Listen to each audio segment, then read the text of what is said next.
spike will be planted as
Victorious they shall be.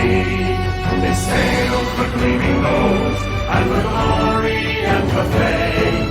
Any foe who meets them wouldn't dare to speak their name.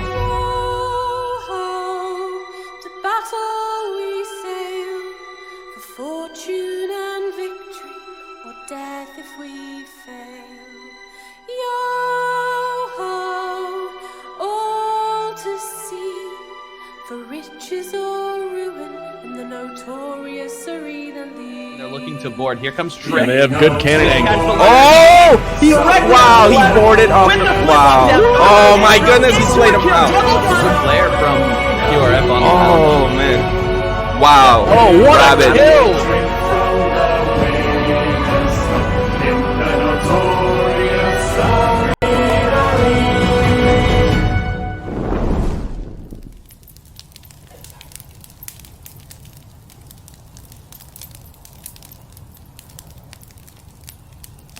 Woohoo, baby! Arriving to the Notorious Arena League. Here we go. As always, I'm your host, Rage Strux. And don't you worry about the little rain. There's nothing that's gonna be stopping our show tonight. And joining me, I've got Potter Sauce and Duke Semper Fi. And my name is Potter Sauce. You can find me streaming at twitch.tv/PotterSauce. Honestly, I'm just really happy to be here. I can't wait to see the action and everything that everyone has to bring to the table. And I'm Duke, not to be confused with that poser in the tavern. I'm super excited to be here for tonight's games. If you want to follow me, you'll have to look closely at my behind. Woo, baby, let's go. Here we are. The Notorious Arena League. Yeah! Whoa! It's been a wait here. We had a week off in between, but here we are So long. back in week 3 of league play. It's a pleasure to have you guys. So what's going on, Duke and Potter Sauce? How are you feeling? Feeling great. Yeah, feeling super awesome. Ready for these matches. Sweet. It was weird last week to not be here. Yeah, so, well, we have quite the show in store for you guys tonight. There will be 8 games played in total. As usual, 4 games will be played in the semi-pro division, and then following that, we will have 4 games from the pro division. If you're wondering about the Obsidian Capstans, as promised, as always, there will be 2 giveaways. So right in the halfway point of the stream and right before it ends. So you got that to look forward to. If you do exclamation mark giveaway, you also have the chance to enter our weekly Gleam giveaway. And the winner of that will be announced on Twitter at noon Eastern tomorrow on Sunday. And that's right before the inaugural season of the Notorious Arena League Europe, which is also coming. That's it's super nice. It's a great time. I'm really looking forward to that. That's actually tomorrow. So it's a lot of action, and I've seen that some of these European teams, they're bringing it. They have a lot of personality. I got a sneak peek at their team intro videos, and I tell you what, it's they did a fantastic job. It's gonna be a treat. And We are streaming that on this channel also, correct? of course, yeah, it's all streamed here on the Notorious Arena League Twitch channel. So that's cool. If you sub to 1, you get to enjoy your emotes and support in both. So Amazing. that's coming. That's awesome. Gives us something to watch on Sunday. Yeah, exactly. And if this is your first time tuning into the Notorious Arena League, well, I want to walk you through what we're doing here. I mean, our mission is to find the best crew in the Sea of Thieves in Arena. You're currently watching the North American League. We're in week 3 of league play. Let's go over that league format, how it works.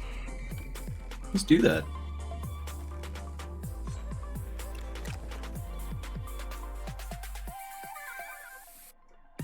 Okay, guys, so what you're looking at right now is the Notorious Arena League website. We've got our standings, but we'll go over that later. Right now, I want to focus on the format. The Notorious Arena League Season 3 is broken up into 4 different stages. There's the Brawl, League Play, the Round of Fate, and the Grand Finals. In the brawl, we saw teams compete in randomly generated lobbies to qualify as either the semi-pro division or the pro division. We've already been through the brawl, and we're currently in league play. There are 4 weeks of matches during league play. At the end of league play, the top 3 teams from the pro division will automatically enter the grand finals. The bottom 2 teams from the pro division will fight against the top 3 teams from the semi-pro division in what's known as the round of fate. Round of fate. Fate. Fate. That will be a standalone. That will be a standalone version of. Hold on, there's a mistake here. Thank you. So that will be a standalone episode of the Notorious Arena League where all the points will reset back to 0. Instead of 4 games, we will play 7 games. And at the end of the night, those top 2 teams there in the round of fate will seal the remaining 2 spots in the grand finals. And then the grand finals is pretty self-explanatory. We've pretty much narrowed it down to the best 5 teams in the Sea of Thieves. Points reset to 0. And then 7 games will be played. The winner will be known as the best crew in the Sea of Thieves for Arena, and they'll earn an amazing cash prize, currently over $1,200, as well as Obsidian Capstans. That's crazy. That's so much. And that prize pool keeps evolving as well. The more contributions are made to the NAL, the more that prize pool increases. Yes, exactly. It's whenever you donate to the NAL, 75% of the donation goes straight to the prize pool. It's winner takes all, so super exciting. The other 25% goes towards the league so that we can bring you a better show. And if you've been following us since season 1, then you've surely seen as our production increases and becomes better, and the NAL is just more and more fun to watch. So thank you so much for the support. Indeed. Heck yeah. And I can't wait. I mean, these games we're going into now with the pro division and the semi-pro division, absolutely amazing. I'm on the edge of my seat every week, but I cannot wait to get to that round of fate. That's when it gets real. That's when it's going to get really real. Really real, yeah. Teams will earn points based on their placement in the arena matches. So as you see in that table, when a team finishes first, they'll earn 9 points, and then second, 7, and so on, as seen in the table. At the end of league play, or even round of fate or grand finals, if 2 teams are tied in points, we will do showdowns. Showdown is basically the Sea of Thieves equivalent of the penalty shootout. It will be a best of 5 series of 1v1s fought on a Sea Dogs outpost, and that's really exciting. We actually saw season 2 finals was determined via showdown, where we saw QRF versus the Crimson Tide Pirates. So hopefully we get a showdown in season 3 as well. They're so rare. I love them when we get the showdowns. Well, statistically, we've only had seen one. We've only had 2 seasons. Yeah, well that's true, and we've only seen 1 so far. So we have a pretty good chance of seeing one. I hope so. 50%. I mean, actually, well, let's check out the standings, because actually, I believe there would have been a showdown if it were to end the way it left off. Because we see from the Pro Division, Blood Tallyman and Booty Warriors are actually tied with 35 points. So that would have been a showdown right there. Tied for 3rd. That would have been wild. You would have had to have a showdown between them to determine the round of fate, is what you're saying? Well, yes, as mentioned before, the top 3 teams from the Pro Division will enter the grand finals automatically. So we're seeing a tie for 3rd, which that would be a showdown right there.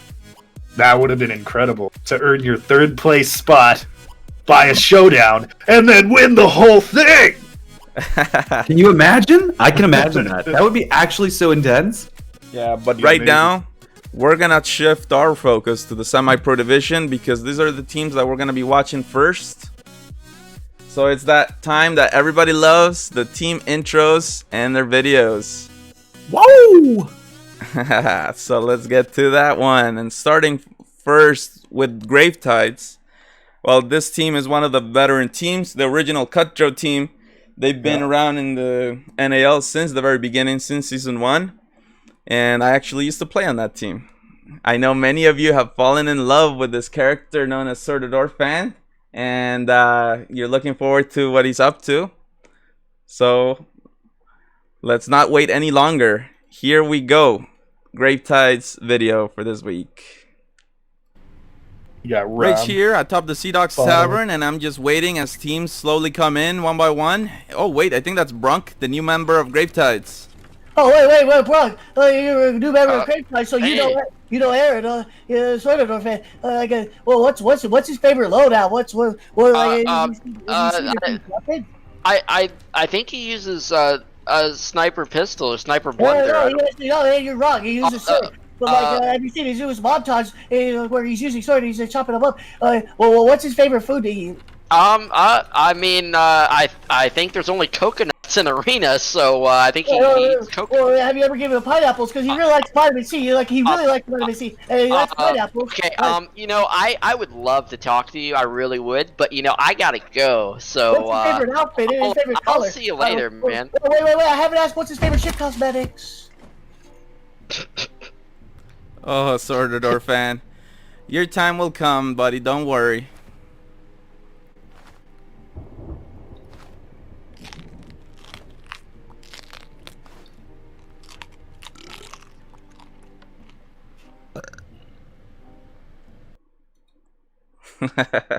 So there you go, Sortador Fan, still looking for that opportunity to meet his hero, Erdor Gaming, Sortador himself.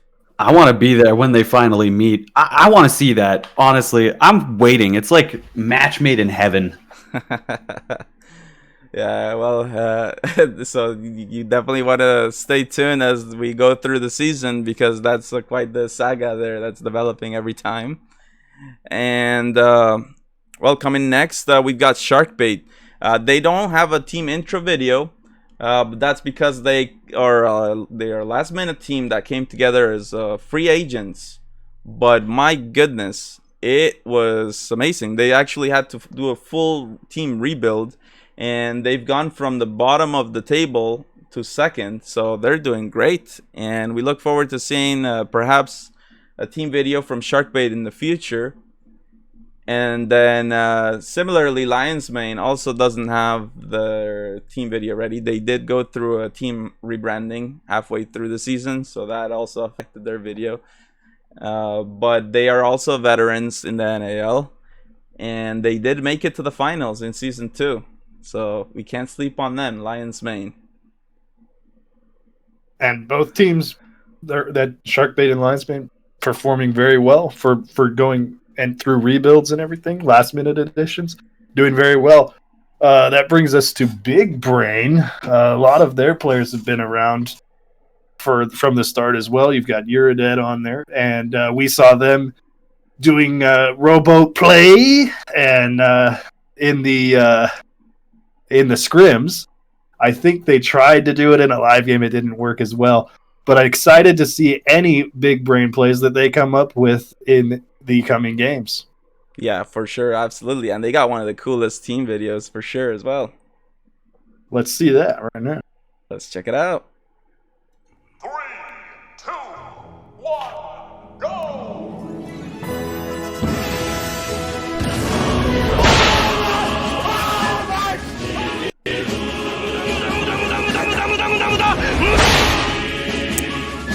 What are you talking about? No, you're wrong! I'm British!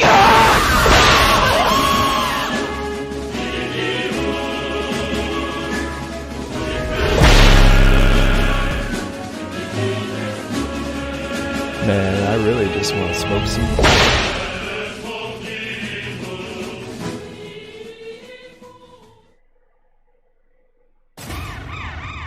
That's so well done. I love their video. Big Brain with their amazing skills.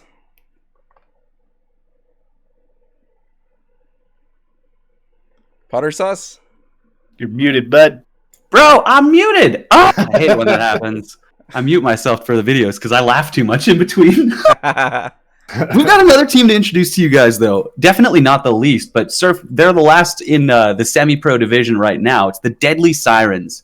Don't be sleeping on this team. They are absolute warriors. I'm really excited to watch them play. One of the coolest parts about the Deadly Sirens is they're primarily a team that is all female, the only one of its kind in the NAL. Now they're filling in a sub today. I think it's Creeping Death who's going to be playing with them.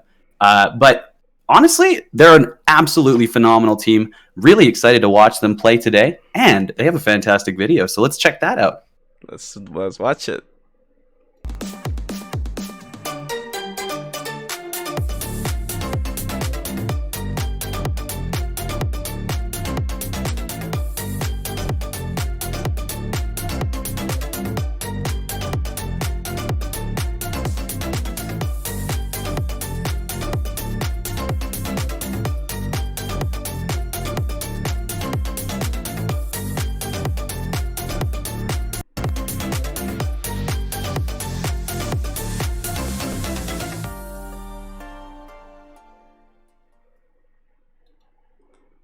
All right, so that is the last of our team intros for the semi-pro division.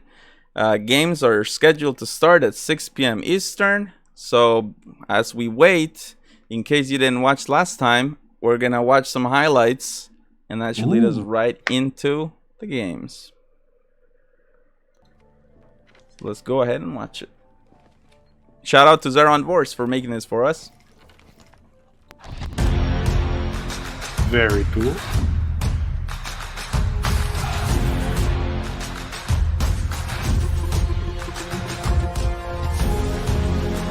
Lions main squad actually looking to make an board attempt. I think this is Eridor. Eridor does really good when he boards, so Yes. it's going to be fun to watch. Hopefully he gets on and we get to see some action. No one's on ladder. They are looking to take out that first place position and put themselves there. High reach just off the mark, does manage to get tagged himself.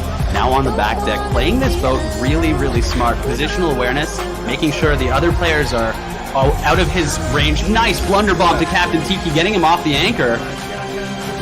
He's doing so much distraction right now. Eridor is playing his face off, doing that little jukey maneuver too. That's fun. I mean, I have to say, in my opinion, the blunder bombs are best at the border, exactly for that reason. But yeah, here we might see a ram of Blood Tallyman and Revenants. Revenants has to steer away from the island. They end up steering directly into the Blood Tallyman. They're gonna take a lot of holds from that. No, I mean, I guess it wasn't as full speed, but it's still like a P-side ram. Can't take those lightly. Yeah, well, it was a couple holes for sure, adding to the problems they already had, but they got a lot of points on the way into that. Nice catch on the ladder. Want to climb back up the ladder, and they're knocking out some people above them. And they transition beautifully to Deadly Sirens after that sync on Shark. Watching Lions Mane right now make some very clever tactical maneuvers right beside a rock. Let me just focus on Eridor though. He just boarded Deadly Sirens and he's laying out. Dropped anchor, already killed one. And he's on a spree right now. We gotta give the focus to the border. We gotta. The border war. Lands another Eye of Reach, has his blunderbuss out, full connect on another squad member from the Deadly Sirens. He's middle deck right now with full ammo. Let's watch. Tries to get the wall bang on Zombie Moon. Here's Gothic Lolita right to the back while she was trying to resurrect her teammate. Now caught a little bit of fire, unfortunate, but Eridor still doing fine.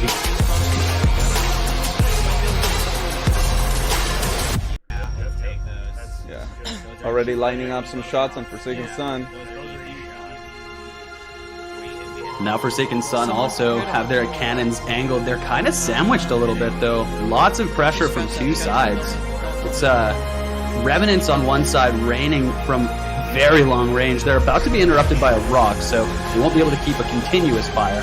But lots of damage being done by the Revenants. So that's QRF, and I think they're taking a beating right now. They're on fire. They're going to get spanked out of position by these blunder bombs. Yeah, this is really awesome from Booty Warriors. A great play, a heads-up spot saying, you know what, guys? We've got more cannons accessible to us. Oh, man. Are you serious? He's doing this. Oh, he tried the trick shot. he actually just tried it. No joke. In the middle of the I think he was taller. That is cool. It would have been epic if we saw it. Eridor going for a board on Deadly Sirens, and two of them are dead. Oh, let's go! Eridor frags out when he boards. Ooh, he's gonna have to be careful. That's fire. Anchor goes down though, which again is his primary objective. Anything he can do after that is just icing on the cake. He just now got his grade 5 cannon commendation, so he'll now have triumphant cannon. Nice. Congratulations. Great. The eye reach, now back down in the captain's quarter, going around the ladder instead of through the captain's side. Nice shot on Deadly Wolfie to take her down. He's just looking at all of these corpses.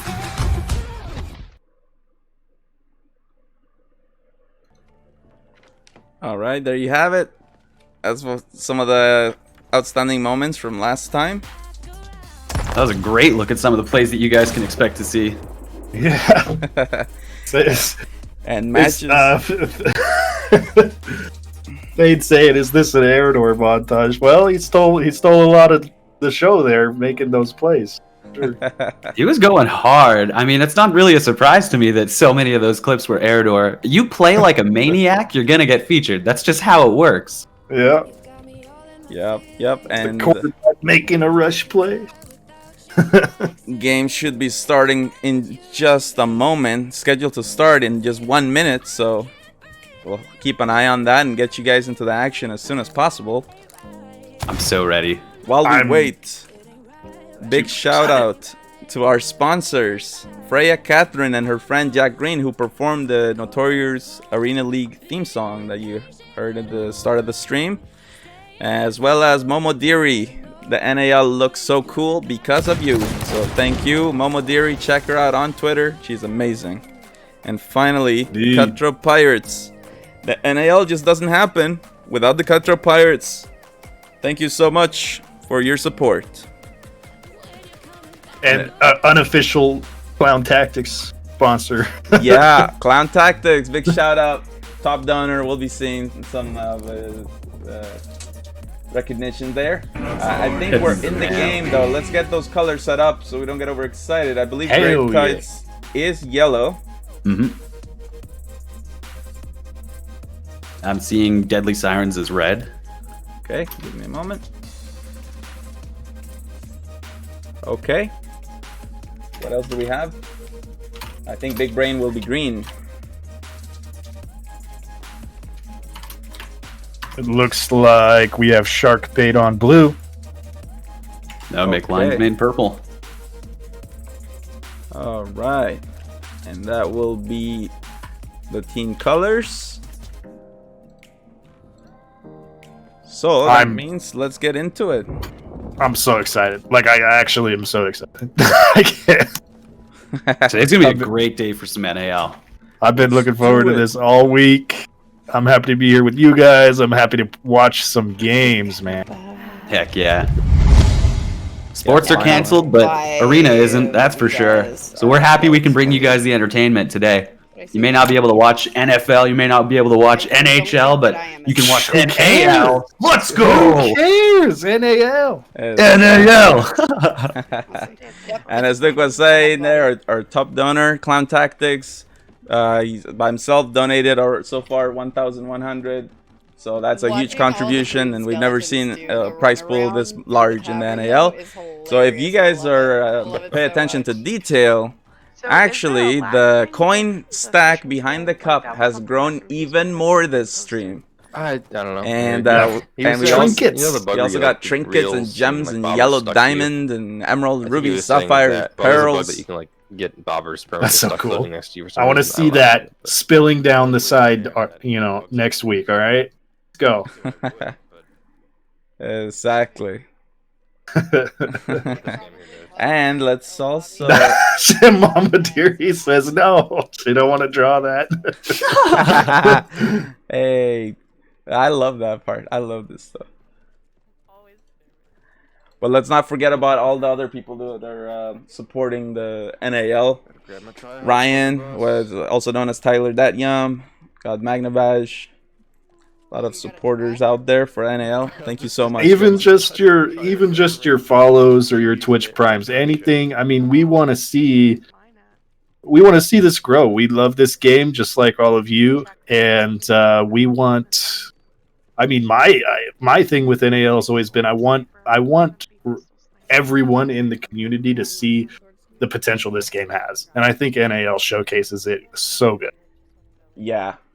Yeah, no, for sure. I agree with you. And thank you so much for the follows. Oh, and here we go. We're loading straight into the game. So starting off by looking at Deadly Sirens. Right into game 1. Game 1 action. Here we go. So let's see. Deadly Sirens. What kind of Straight onto the capstan. Ooh, they're using the insider capstan. Insider's capstan. Wow. Fancy. I'm a big sucker for cosmetics. I'm always going to comment on the cosmetics they use. I don't know why, I just like them. If we see a Skelly, it's probably It's just who I am, man. Yeah. Is that like a really high reward, the insider capstan? Oh yeah, you gotta do weeks and weeks and weeks for that one. I think it's probably over 40, if not over 50 weeks. Yeah, that's... See, and that would take me almost twice as long because I always forget to do it. So. Yeah. Same. Sharkbait, the first team to score points this match, onto the Deadly Sirens, actually managed to crack them twice. Yeah, hitting those shots right off the start is always a little bit tricky, but always rewarding when you can do that. Amazing long shots from Sharkbait.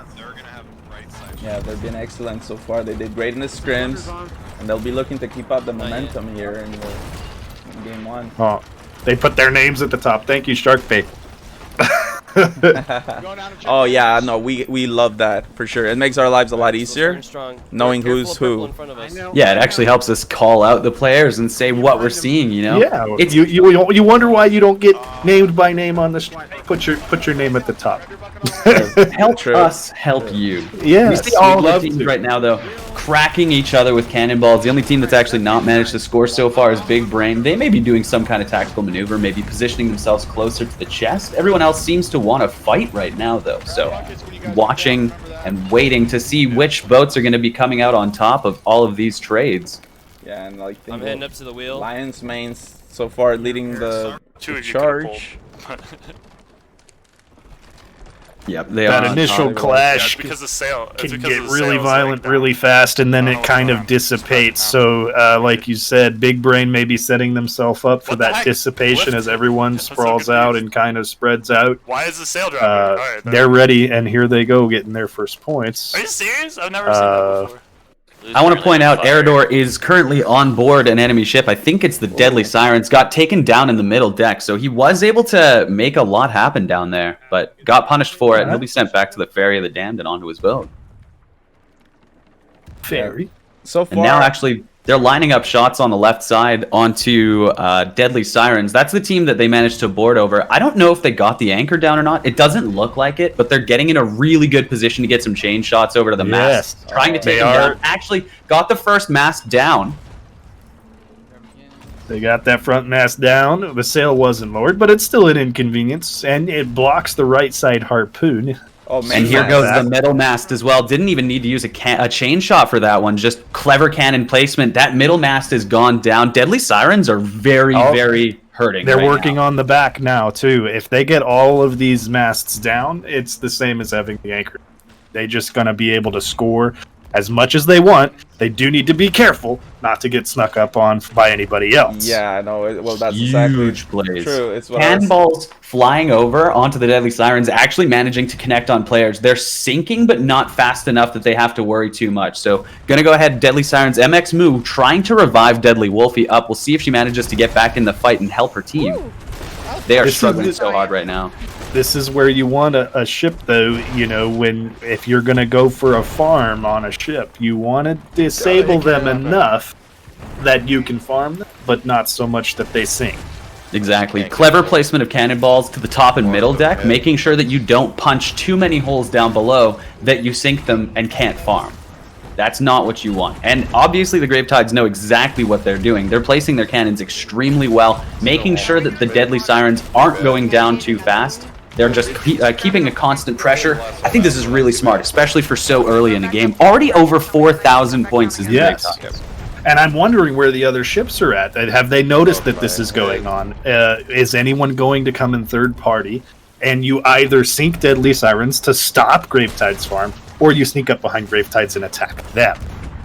Yeah, absolutely. Like when this kind of thing happens, you have to pay attention to the scoreboard and be like, okay, Gravetides is running away with this, and it's only been 3 minutes or what? Yes, and they have a substantial lead already, more than 2,000 points ahead of Lion's Mane in second.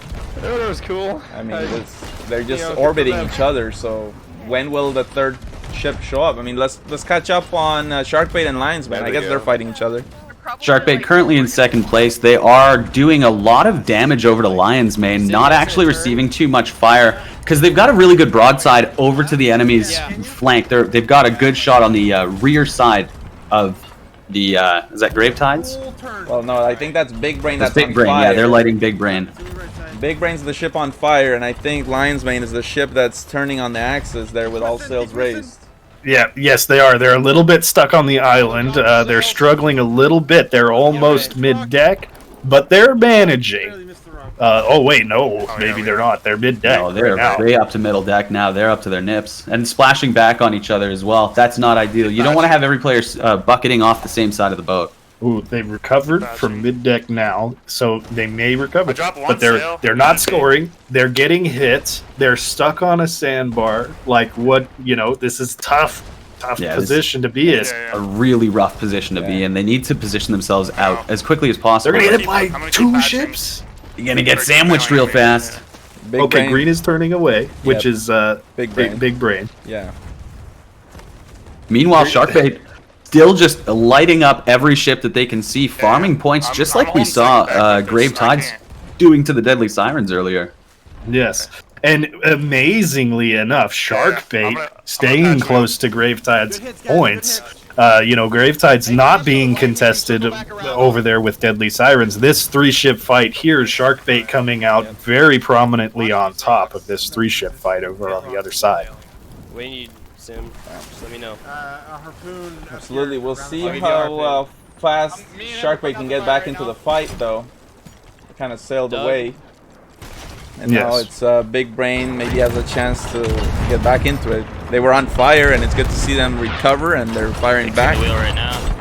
And that is partially why they caught up to Gravetides, too, is because Gravetides peeled off from Deadly Sirens, and now they're trying to reposition for their next fight. But, I'm dead again. Oh, we're seeing a board from Big Brain, yeah. Ooh. Onto Lion's Mane.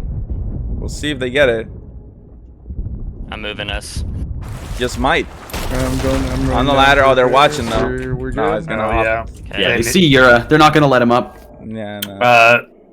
Not a great time for him to be off his ship. Anyway, it looked like they're still struggling a little bit. They have at least 2 masts down. Wheel is broken. You need to be on your ship at this point in time. Yeah. I gotta get. Game notifying that the time is currently halfway through. 8 minutes remaining in the match. It's a fairly even point spread, and so far no ships actually going down. Yeah, and as we cross the halfway point, you gotta wonder if you're Gravetides, do you keep doing what you're doing, or do you come after Sharkbait and just extend your lead? I would be suspicious that they're going to come after Sharkbait. They peeled away from Deadly Sirens, like I mentioned earlier. So, what is their objective there? I think you might be onto something. I think they might be after Sharkbait. Well, they're already transitioning onto Lion's Mane, and we know Sharkbait's not too far. I think that's Sharkbait there we see right behind that rock. Yeah, they're actually sailing over to them. Yeah. Yes. Gravetides have brought themselves into the mix as well. They were just trying to exchange with the Lion's Mane for a couple shots there. Now they've sort of exited. They're going to find a new way to reposition and engage. But Lion's Mane is also engaging on their left-hand side up against Deadly Sirens. Getting some good cannon shots on a pass-by. I'm turning this away from Sharkbait is just barely now recovering from their previous fight. If Gravetides can line up a good broad on them. Oh yeah, they're still trying to nice angle right now. Gravetides are actually managing to farm still, sitting on top of this match with 5.5k and hoping to look to extend that lead. Yeah, I think that ship that I saw behind the rock was actually Big Brain, so they might be attacking Big Brain right now. Well, you do have to take points of convenience. You know, you don't ever want to stop scoring, so they're doing their best. They're maneuvering through some rocks and trying to score. Sharkbait is side by side. Beautiful, right there. With Lion's Mane, at least. We have, I think, 3 holes. Doing excellent. Super close game. So, I mean, Sharkbait and Gravetide's very close on points. The rest of the game down in the 3,000, almost 4,000 point mark. It's almost a 1,500 point exchange between the top 2 spots and everyone else in the match. So I think we're going to have to really keep our eyes focused on Sharkbait and the Gravetides this match. Tatoof on the helm for the Gravetides is always doing an incredible job, making sure that they're at one target to the next, never stopping between and always trying to keep the cannons pointed at another boat. Transitioning is probably the most powerful thing you can master right now in this meta as a helm. That way you're constantly changing targets. What that does, in my mind anyways, is keeps you from being a consistent target with another ship, because you're always moving, you're always transitioning. So you're getting points, but no one's consistently getting points on you. Sharkbait has taken the lead as far as points go. I'd like to bring the attention back over to Sharkbait real quick. They are farming up a storm against anyone and everyone that they can possibly find. And it's right now an exchange against Lion's Mane, I believe. Well, and Big Brain. They're actually sandwiched between Big Brain and Lion's Mane. And they appear to be winning the fight as far as points goes between both. Three people dead right now. Yes, and Big Brain did just make their angle really good against Sharkbait. I'm almost back anyway. Oh, this is so rough. Cannonball fire onto the main deck for Sharkbait means that these players can't fight back, and they're actually boarded right now. You're Dead has come over to fight. He has managed to confirm the sync onto the Sharkbait team. They're down, and he has done his job. You're Dead, the boarder. From which team is he from? Russian is he Big Brain? The Russian He's from Pirate. Big Brain. Big Brain boy. You're Dead is a They're trying like mad to get into second place and then potentially first place. They have in effect helped Gravetides there, because like you said, Sharkbait passed him for a minute, and by sinking that we see Gravetides back in first. It wasn't a direct result, but it didn't hurt either. No, definitely not. But extending the advantage for Gravetides, this is a very comfortable position for them now. With 4 minutes remaining in the game, that's less than a quarter. I also want to give a special highlight to Janto89 for that raid with Party of 16. Thank you so much for supporting the NAL. We really appreciate that, and all those. Let's go! Seeing the viewers climb. We really appreciate it. Absolutely love all the support from you guys. Get all the people in here. Yeah, tell your friends. Tell your friends that you're here. Tell your mom. Bring your cat. I have to be careful though.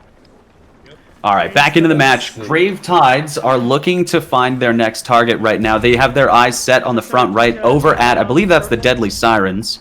I'm mistaken. That's Lion's Mane. Yep, they've got a mass down, but they're going opposite direction. Tattoo's turning toward it. Oh, they're transitioning. They're transitioning to Big Brain. That's what's going. That is such a smart maneuver. Tattoof very well aware of what's going on, and he doesn't even need to go down to check the map to see what's going on. He just has proper vision from the helm, sees where the boats are, sees where they are sailing to, and manages to put himself in a favorable broadside with each of them. Absolutely awesome job by Tattoof. I want to sing this guy's praises. He's a maniac. Yeah, that's the thing, right? Like in past the metas, we were seeing ships raise middle sail and front sail before they engage each other. But currently in this arena, staying in motion is key. It is. Yeah.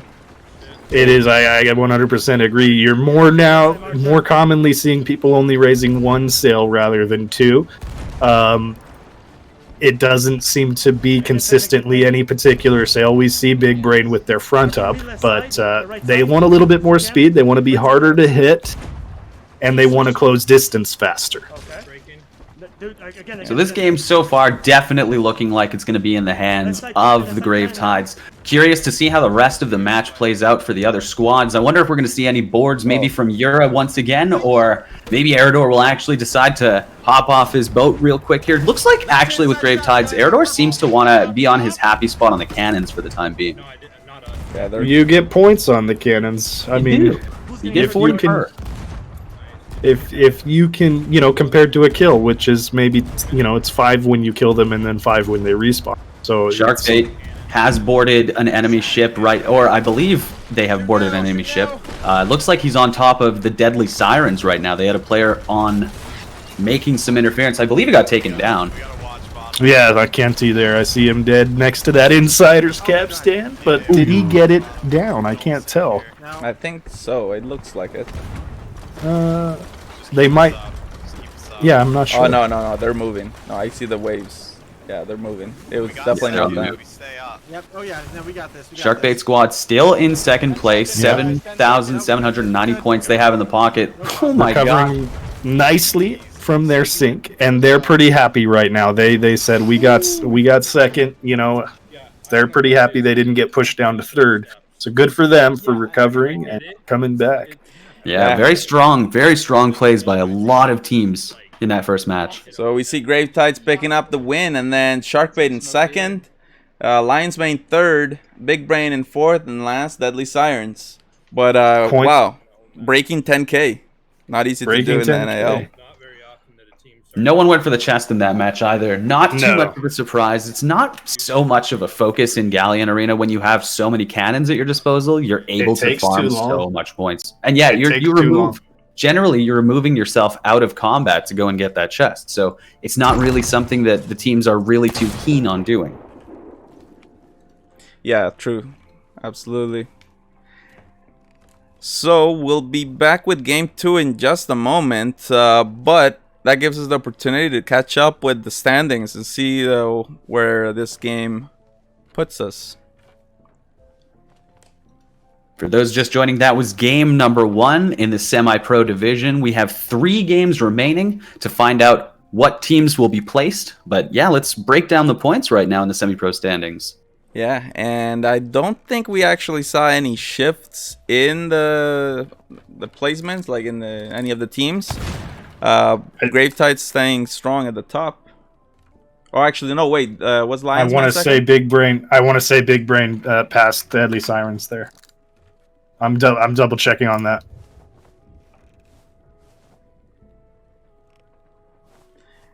To me, it looks like it's. I think it's the same positions, but great lead from Gravetide. 66 points at the top.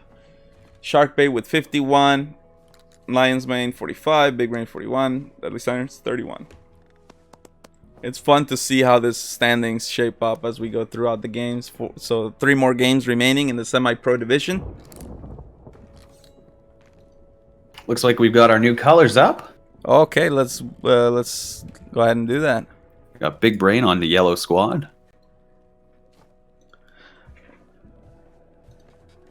Okay, hold on.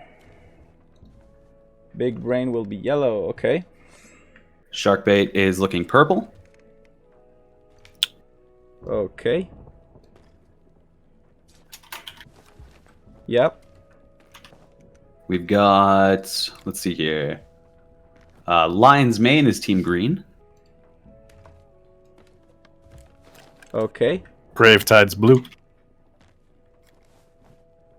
Does that make Deadly Sirens red once more? I think it does. I think so too. They're red. And just like that, we are ready for game number 2. So let's hop into it. Let's enjoy. And as tradition, because Gravetides won the last one, let's start off with them. Watching them out. Yeah. Gravetides. I want to see what anchor they're using. What capstan, rather. Yeah, let's see what's going on. They're using the the Gravetides one. Of course. Hey, of course they are. What a handy capstan at that. Yes, I'm still not convinced that this ship set was released for State of Decay 2. I think it was a Gravetide's ship set. The orange sail with the State of Decay logo was just to throw people off. Trixie. The figurehead is definitely the same as the logo. I mean, come on. I want to point something interesting out. It looked like Eridor actually went and raided every single one of the Blunderbombs, Fireballs, and Chain Shots. So I think he's going to be a little bit more of their utility player this match. You don't want to have the guy with all of those in your pockets going over to enemy ships. I mean, the Blunderbombs definitely. And the Fireballs. Chain Shots? I think they planned that out. I mean, if he's solid on cannons, like you pointed out last game, he spends most of his time on the ships, so he's the designated guy that knocks his masts down. Plus, the chain shots have a different arc, so if you have let one person practice that, maybe your hit percentage goes up with those chain shots. It's true. That's a good theory. Being a cannoner myself, I can attest to the chain shots. They totally throw you off when you've got your shots lined up and you've been rallying those blunder bombs, those cannonballs out, and you suddenly switch to a chain shot. It messes you up a little bit. Yeah, and as it far definitely as takes a little bit more practice. As You far don't want as to waste them. They're so valuable. No, for Sorry, sure. Rage. yeah, and as far as the fire bombs and the blunder bombs, well, blunder bomb is huge if you're boarding and you're trying to secure an anchor drop to knock them away from the anchor, and the fire. Yeah. I mean, if you board a ship and you're in a 4v1, many of the kills that you would typically take 2 shots, you can turn those into 1-shot kills if you use the fire correctly. So, Speaking about using fire correctly, check out the Sharkbait team. They are currently in a broadside exchange and have managed to put them on fire completely. They have the entire back deck of that boat completely engulfed in flames. That's Deadly Sirens we see, and we see them about to ram an island, which Gravetides just did, and I was watching that, and I was wondering why they hit the island. Now, in Gravetide's case, I think they didn't want to give up their broadside, yeah. and by the time they hit the island, the ship that they were exchanging shots with went behind the island, and they were safe. So I don't think that was a bad decision. I'm sure people noticed that. I really don't think that was a bad position. It didn't put them in a bad position, and they maintained their broad as long as they could. So, interesting. Now, Lion's Mane has a great opportunity in a broadside exchange here, up Zap against... tries to board. Yeah, is he going to make it on board? Alright. If we're good, keep firing. He's on. Gets a shot, touches the anchor. Give him 1 bucket. I wonder if they're going to catch it and stop him. They're not. Nope, They're on it's one- down. that one- Anchor is completely down. The This sides is- go down. This is Sharkbait they're Bonus on. angle. Red sunk. I'm turning this back. You shoot too, Max. Deadly Sirens Deadly have gone Sirens down. sunk. They have taken a sink. So the first sink of the match going to the Deadly Sirens. They'll be respawning somewhere on the map, hopefully not too far away from conflict. They can just raise anchor, drop sails, and get back into this match. But this is very interesting. What we saw was Sharkbait Nice. getting a massive amount of points We're on still- Deadly Sirens. Yeah, we're still seeing Zaps laying out. He's Yeah, keeping that anchor Absolutely. down. Exactly. He's on deck. He's going He from boarded top them. deck back to that back deck railing into the captain's quarters, making sure that he's dodging, ducking, juking, Oh. diving. Fine. Actually manages blue to coming- bucket blue coming them right to side, guys. stop the boat going down as fast Yeah. to just secure a little bit more of those points. Amazing bit more play. points. Drop Yeah. top sail too. Yeah, and he Shoot kept right them side. off the anchor, and he was able to sneak on their ship. This is what I was pointing out with while they were. Might need to go under. You What might is need it? to What go am I under. looking? That was Zap really actually, strange. Zap actually Get us out of this. lingered above the boat. He didn't go down in the elevator with them, and he almost got a kill on a player. Yes. You know what? He may actually have gotten that kill. I just saw a +5 points, and it does have a little bit of a delay sometimes. I wouldn't be surprised if he managed to connect that kill through the deck. We just Sorry gotta to reset say, for a it might have second. been one of the people he already killed. You get those little 2 stages of points these days, so. That's fine. But very well done. He was able to sneak on bucketing. board as they were sinking Deadly Sirens and get their anchor down and turn it into something incredible for his team. We're seeing Lion's Mane in first place as a result. Yep, throw it on Really from well west done. again. This is like a totally different game from last one. Completely different. We're not seeing it so I'm favorably in one team. It's a lot assess. more spread out, Yeah, for but sure, for definitely Lion's Mane That was a is good the pick. team to watch so That was a far good this match. suggestion, Max. I'm But turning away so we can get. They're far away from the witnesses. current fights. They need to get back in position. They're recovering, Keep so doing this that, is keep doing fine. that. This That's is not time wasted because they're still recovering. They still have fire. They have mass down, but they need to get back in a fight Go for it, quick go if for they it. want to keep first. Yeah, and the Deadly Sirens also really, really hoping to get back into this match. They're as well really quite far away from everyone. Unfortunate spawn, I believe, that's kind of taken them a little bit out of this match. Yeah, what's going on with them? Zap is trying to board Big Brain. I don't mean to distract from Deadly Sirens, but he's boarding Big Brain right now, which has the chest. Ooh. Definitely need to watch that. Oh, he's laid out already, so I mean, I wouldn't put him past him to do it again. You're Definitely not. He got That got was one kill, what happened jumped there. off. Uradead jumps in after him. He kills Uradead. Yeah. We I need wonder He if he's doesn't out have of them coconuts. anchored yet, though, You but alive, he's going to Zap? be able to get back on. Oh, will he go for Okay, the? okay, okay. Oh, going coming straight back, for coming the capstan. And he's on low health as well, so any shot will manage to take him out. And just And like there that, you go. I'm not sure if it was even a pistol or an Eye of Reach. It doesn't matter. Zep got taken down. Did he get the anchor down? Because he shot the guy that caught it. I'm really not sure. I think they managed to catch it. I think It looks like their boat is still moving. I'm seeing a little bit of wake coming off the side from Zap's screen. Let's go and look from their perspective. I'm trying to get you. Yeah, they didn't hit us lower. Yeah, that was the big Shot brain one of ship. them on harpoon. Yeah, they are moving, but it's a cluster now. I see bro, 4 we'll fly ships out behind Big Brain there. Oh, we're seeing Yura's boarding now, and it's boarding Sharkbait. Nicely done. Nice blunderbuss. He's on the helm. Manages to connect the Gets helmsman with a Sharkbait's pistol. anchored down. Yeah, let's raise. I'm cutting wheel hard You're right dead. Now this is going to turn into a farm for someone else. Big Brain doesn't have an angle all in Sharkbait, and they drop Sharkbait's anchor. Sounds like we There's got 2 water or ships something. behind that. Probably. Well, I gotta check it. Yeah, go check on water. Yeah, true.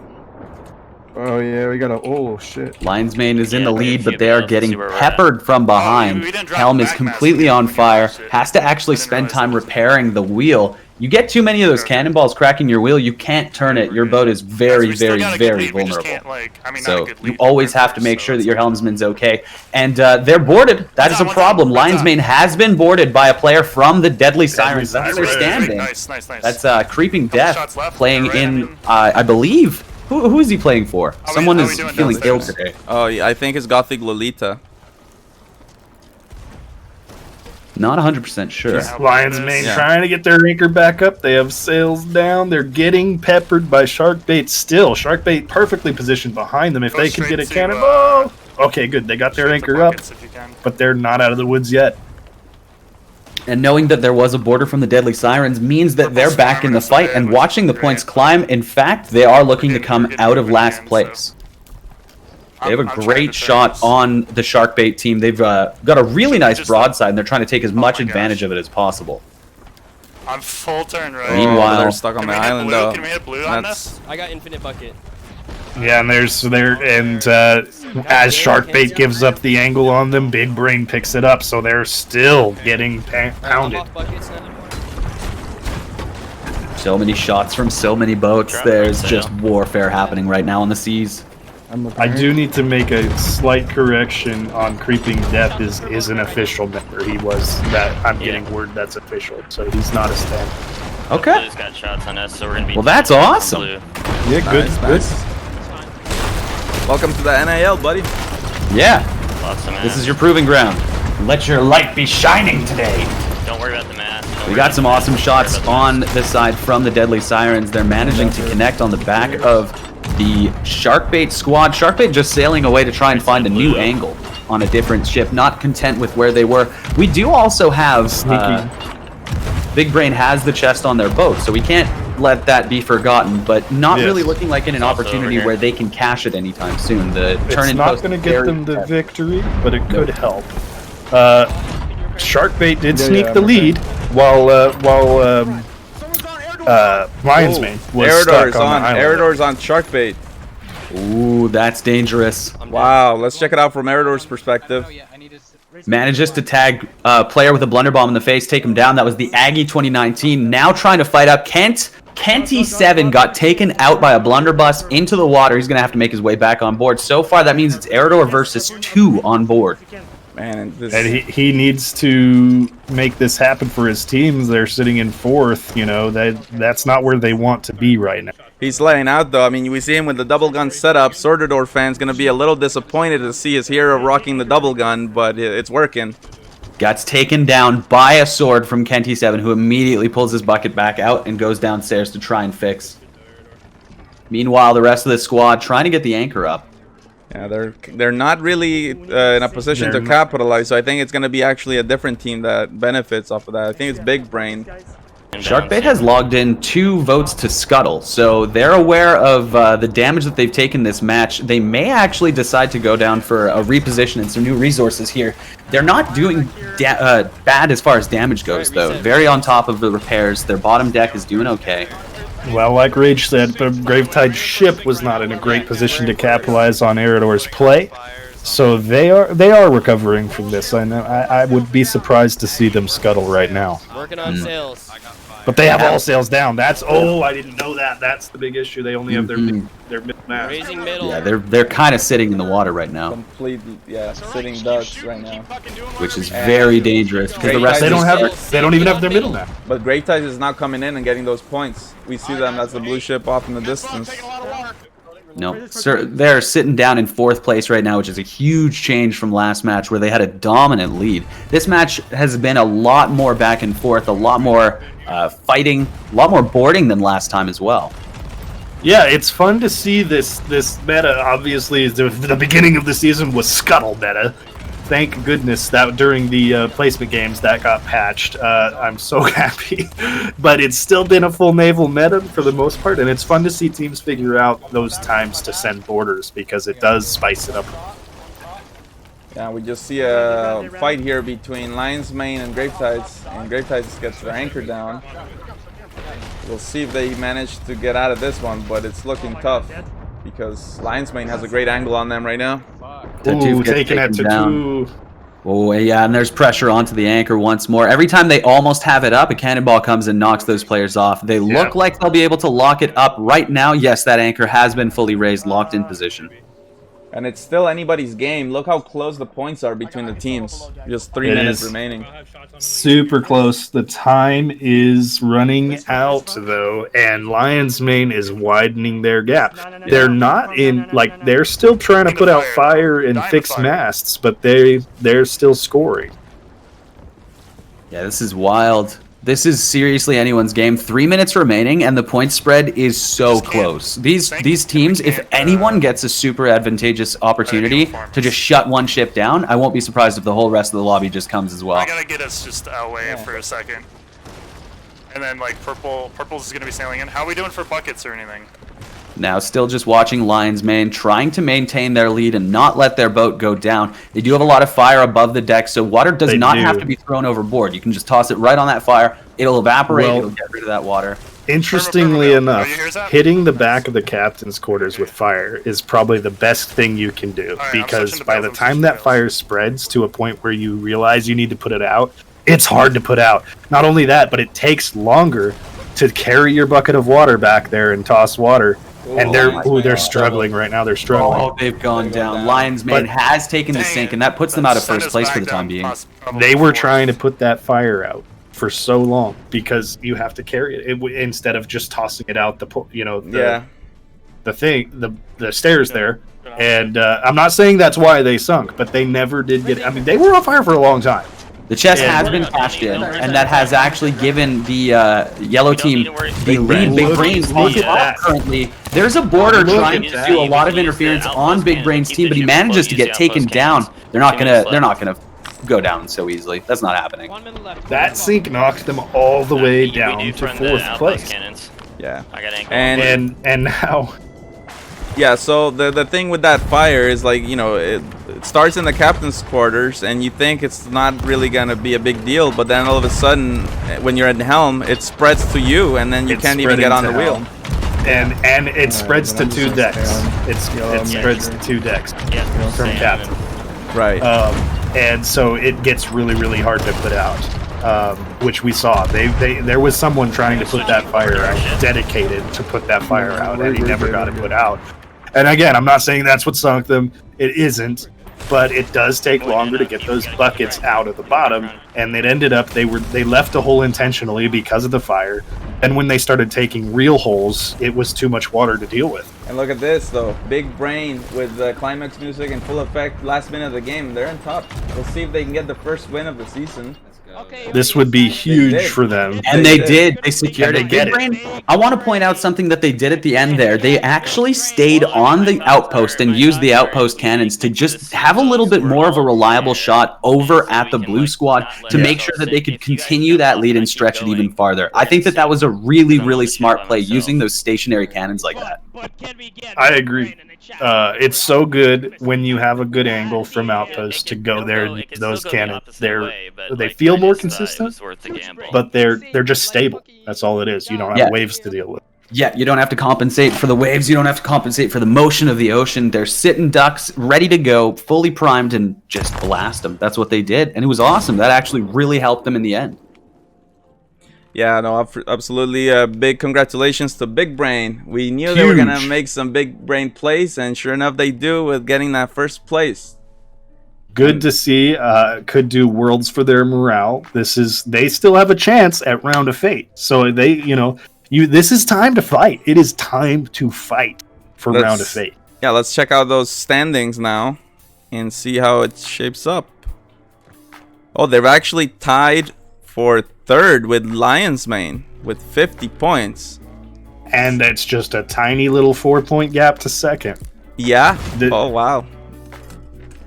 This is huge for them. I want to see an intense fight for this, and we're going to see them the bottom 3 teams or the top 3 teams or the top 2 teams from semi-pro. Yeah, for sure. I mean, is it 2 or 3? For me, forgot. It's actually the top 3. So that would be another another showdown right there if it ended like that. And then they're trying to earn their spot, and I love it. I think we've got the merge, so let's get that going. Big Brain is red. Okay, hold on.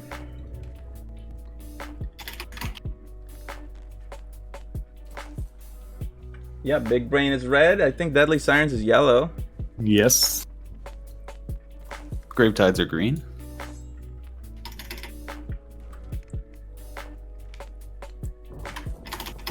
Gravetide's green. Okay. Lion's Mane purple. Now, as the resident stat guy, I would like to point out that it seems like the yellow team has got luck today with both of the yellow teams winning the matches.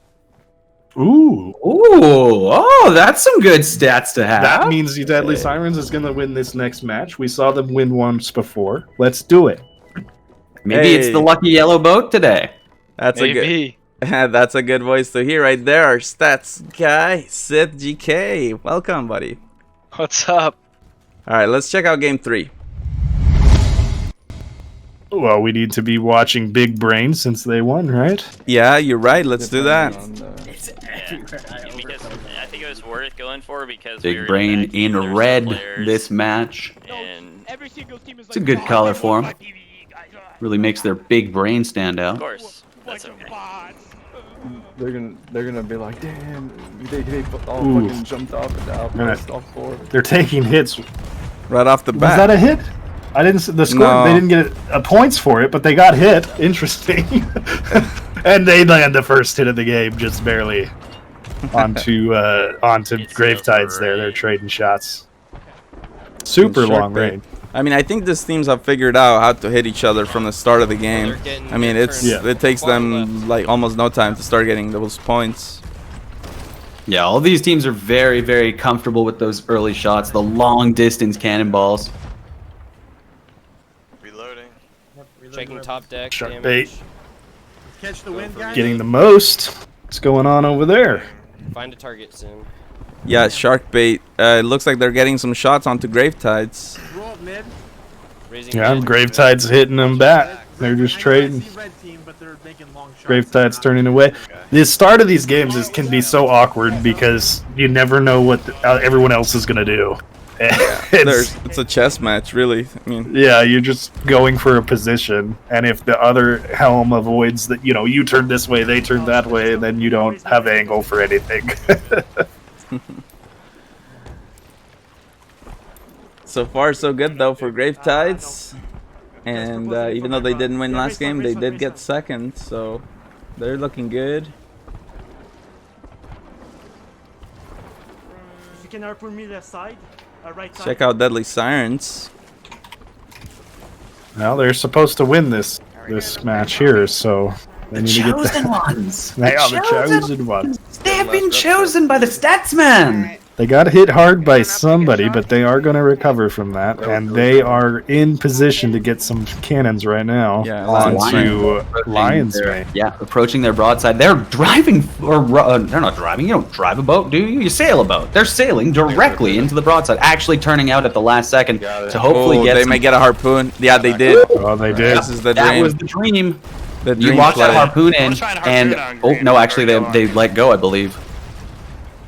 Deadly Sirens are in the middle of 3 ships right now. They did not let go. I was mistaken. They have them with the harpoon, trying to find the chain shots to take the mast down. First mast, front mast does get demolished, and now looking to resurrect some teammates to bring themselves back in the fight. This is awesome. They have to be careful not to crash into the outpost, though. I'm dead. I was just going to Deadly jump to the Sirens island. catching mid-sail. Can they get out of this? They are not in a fun spot, I'll tell you that. No, they are not enjoying this, I'm sure. Oh my god, don't camera like that. Look at their anchor as well. Only 1 peg remaining on it. Front mast has been obliterated. Those chain shots do a number to your boat. Yeah. Yeah. They're going to be able to re-engage with Lion's Mane now. As we've said before, always looking to try and find the next target. Lion's Mane didn't pay attention to where they were going, though, and now they're in the Red Sea. Yeah, we're just bucketing. Oh my god. If Deadly Sirens aren't careful, they're going to follow them into the Red Sea. I don't think they realize yet. They're trying to too deep. It's fine. They are. They're going to hit Red Sea honestly just based on their angle here. Super gonna hit Red Sea. I hit one, But they have a good broad onto Lion's Mane, so it's, I mean, what can they do with it? You just gotta let it ride at this point. Try and keep your angle and get back out of that Red Sea. If you just barely go into the red, you won't take too much damage. In fact, you won't take any damage. As you sail farther and farther into the red, that's when the damage really starts piling on your lower deck. They haven't really hit it yet. They must be on the very edge, and they're getting a good barrage, and they're going to transition, potentially, transition to Sharkbait. Yeah, well, Sharkbait's got a great angle on them, though, so... Gravetides were aware of where everyone else is on the map. They were just looking at, and currently sitting in first place, they're trying to find a nice engagement on any of these ships as they're coming out of the red. So we'll be probably looking at the Gravetides extending their reach, they're extending their lead fairly soon here.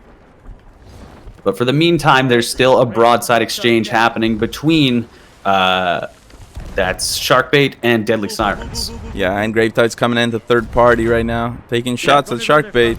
Here comes the pressure. Sharkbait might get the ram off on them here, unless they can land a blunder bomb to push them away. Oh, I'm dropping everything. Currently, this Gravetide squad has 2 ships on them. There's one that has angle at their back that just left, and now with was that Sharkbait on their right side, passing behind. This is a potentially dangerous situation to be in. They are harpooned from the rear. And their main mast goes down. So they're just looking to get out of it before it turns ugly.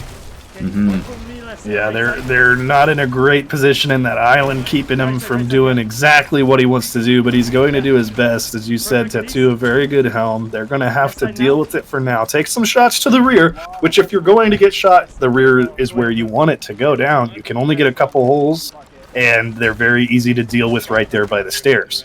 And I don't think they're struggling at all from this. They're going to turn left and get back in the fight as fast as they can. Yeah. Every one of the other ships seems to have just given each other a little bit of a break, a pause, except for Deadly Sirens right now. They almost have a broadside on Lion's Mane on the right side. They're going to pass by but receive some punishment for it, and now putting themselves into a nicer position to go and fight Big Brain on the left. They have received some firebombs up on that captain's quarter, as Duke was saying last time, a very scary place to have on fire. Your helmsman is very important. The helm actually tried eating coconut 3 times, but interacted with the wheel and the cannon and didn't allow enough time for the coconut to actually heal. Yeah, you can actually cancel your eat before it's completely done, and you won't receive the healing for it, so you have to be very aware of these things when you're playing. And when you get in the middle of the match, you know, when you have 5 things to manage at the same time, it gets really easy to accidentally not heal. Yeah, for sure. That goes for any action in the game. You can do it with bucketing and, you know, cancel your bucket and there's still water in there. Or so you got to be super careful to complete your actions. there's almost a level of patience to this game that's required. You have to be very, very, very quick, very on the point, but at the same time patient enough to let everything happen as fully as it needs to. Otherwise, you're going to be interrupting yourself and not completing your actions. Canceling animations can be super powerful for things like bucketing and eating, even to speed things up, but you can mess it up very easily. They're still getting hit. It's Is that big brain that's hitting them? Well, yeah, I believe they are, and it's the halfway point of the game, and just look how close the score is between all the teams. Lionsmane has just taken the lead as they have multiple broadsides right now. They've just transitioned really nicely. However, the golden ship, the Deadly Sirens, have taken the first sink of the match. Borrow what? Yeah. So Deadly Sirens. Listen, I'm a stat guy, not a magician, okay? Well, we love you anyways, and we appreciate all that you do. Next, right on the But I think your prediction might be wrong this time. I'm gonna say front red. Okay, game's not over. Okay, I'm gonna Big cut Brain off the getting left out and of I'm gonna last as Deadly Sirens go down. They are still getting hit, though, by, it looks like Lionsmane. These are big points. They don't have any. So I know I just posted fire this on, in throw some fire chat, on. This but is, if maybe a results chain hold shot? and I don't know. Lionsmane continue to place high alongside Sharkbait and Gravetides, and Sirens stay at the bottom, Sirens are in definite danger of being eliminated today. Oh no. Mathematically eliminated. Help me raise mid. Help me raise mid. Someone. Uh-oh. Well, that's we don't want to see that, so we're gonna be rooting for them. Yeah. Let's go, Deadly Sirens! Come on, you got this! Deadly Sirens, let's go. Chat, They're show on the them yellow your ship. energy! Show them your energy! I gotta refill. We have a huge lead right now, though. It's Lionsmane on top, 4,000 points in the pocket. Where are all of the other ships compared to them? They do have Gravetides firing fire at them. Mast has been cracked. Oh, they're sailing out into the red.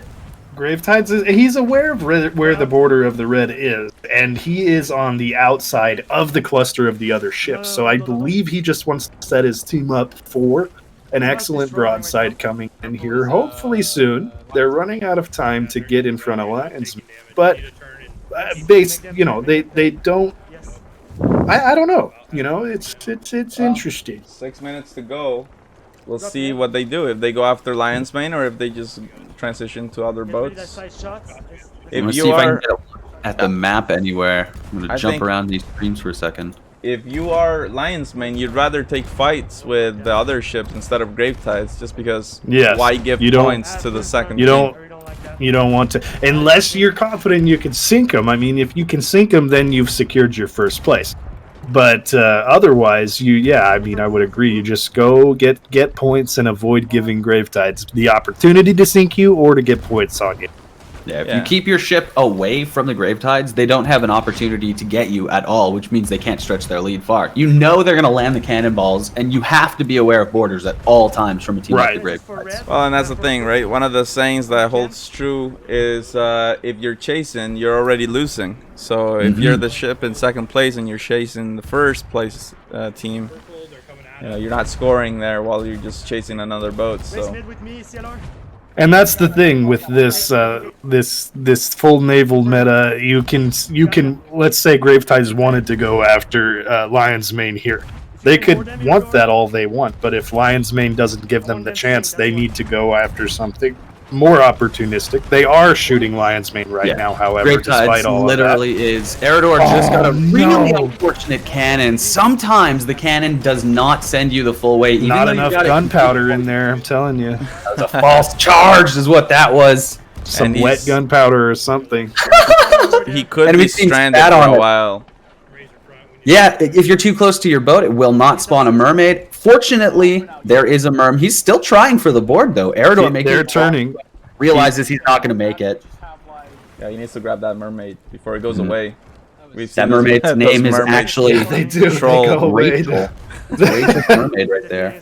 I've had them go away right in front of my face. Yes. Why? I don't know, but they do. Yeah, that's when your ship gets too close. The mermaid's like, it's a half-breed mermaid, half-breed mermaid. It's half mermaid, half troll or something. I don't know. I always take it personal. I'm like, do I smell that bad that you would leave me this close? Really? But it's not true. I smell They're them. that Uber driver that just, oh wow, I'm not giving that guy a ride.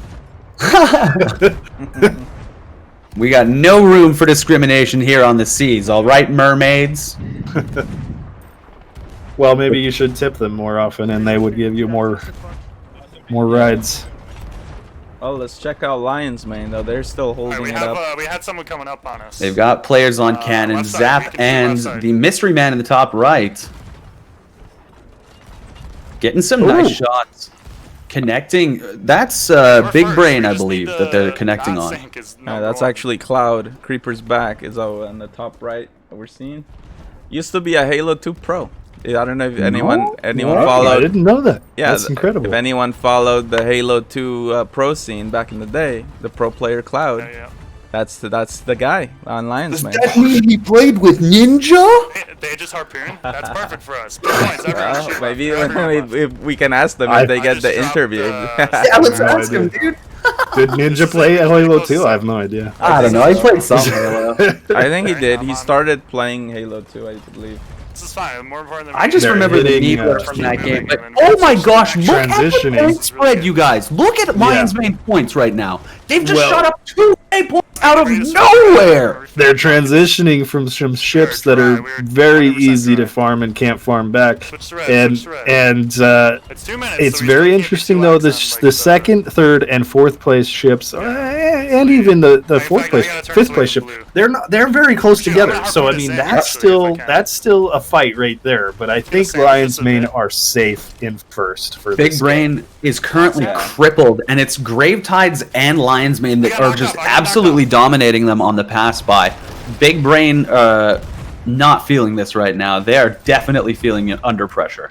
We'll see. Now Gravetides is taking the same kind of approach that Lions Mane just took, but I'm not sure they'll be able to get the points. I don't. Yeah, it's less than a minute left. Like I said, I think Lions Mane are pretty safe. Gravetide's getting second though. If you can't get first, they really want to get second. But in the immortal words of Ricky Bobby, if you ain't first, you're last. Well, hey. Well, some teams, honestly, it is like that for them. It's either first or last. It's tournament standings though. The second is fine for them. They've got a little bit of a cushion on the leaderboard, but you never want to give away. You never want to give anything away. So no, they need to be careful going forward. Taking everything they can this match, every opportunistic cannon angle, every broadside, they're taking it and they're running with it. Here goes Zap, loading himself into a cannon for the last second. Let's see if he does cool trick shots. What? Nope, didn't fire.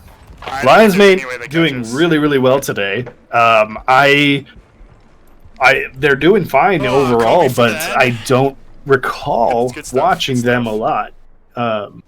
We've seen a lot of Sharkbait, we've seen a lot of Gravetides. In our control. Guys, they tied. Super bugged out, and we didn't. No way. Who's tied? Oh, yeah. Look Big at that. Brain and Deadly Sirens tied, which means what does that do to you? They would both get fourth place. They both get 3 So they're points. not eliminated yet. Not yet. Mathematically. Not yet. Let's Come go! on, Deadly Sirens. We That don't means want to. I don't there want to was see. no. Hey, that's lucky. That's lucky right there. Yellow. I don't want to see them get mathematically eliminated. No, me neither. All right. So, well, actually, let's check out the standings then. So those two teams that they would be tied for 4th place points. So let's check out what happened there with the standings. And ooh, Lions Mane with that victory, they're tied for 2nd. Look at the tie. Ties all over the place. Oh, okay. This is crazy. This is crazy. Lions Mane is moving up the board. Did you say Tyans Mane? No. Oh, I see what you did. No.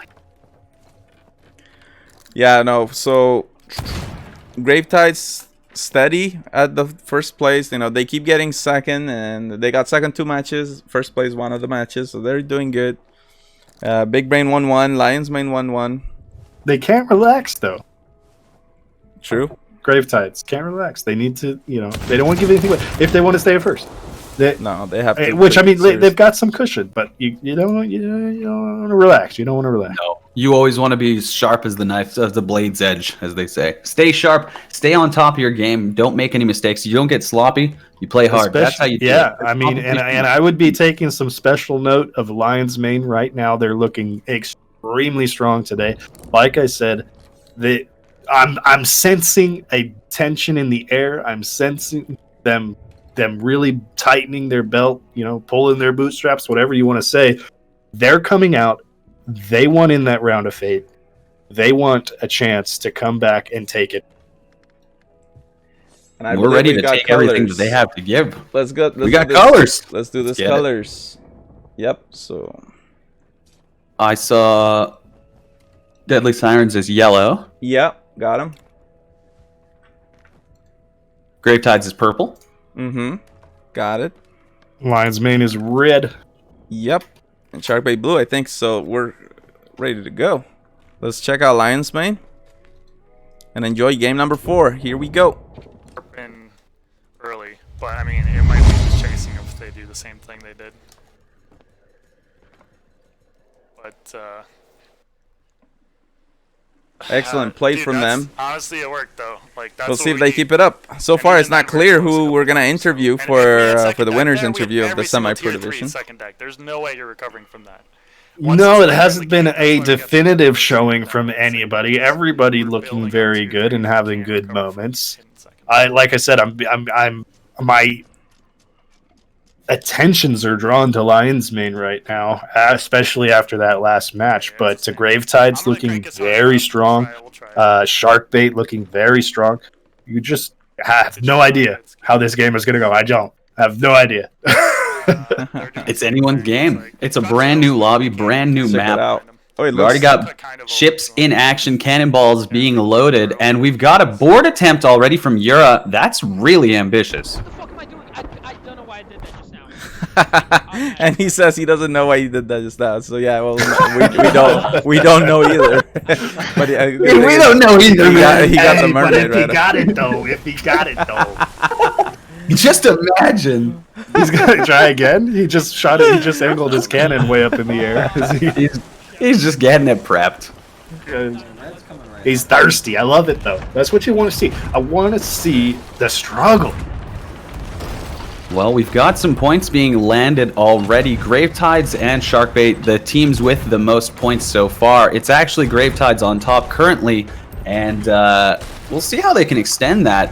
I haven't gotten a chance to look at the map so far, so I wonder if this is going to be yet again, a map sailing close to the red. Are we going to be playing near outposts? It's always interesting to see what the Sea of Thieves gives us.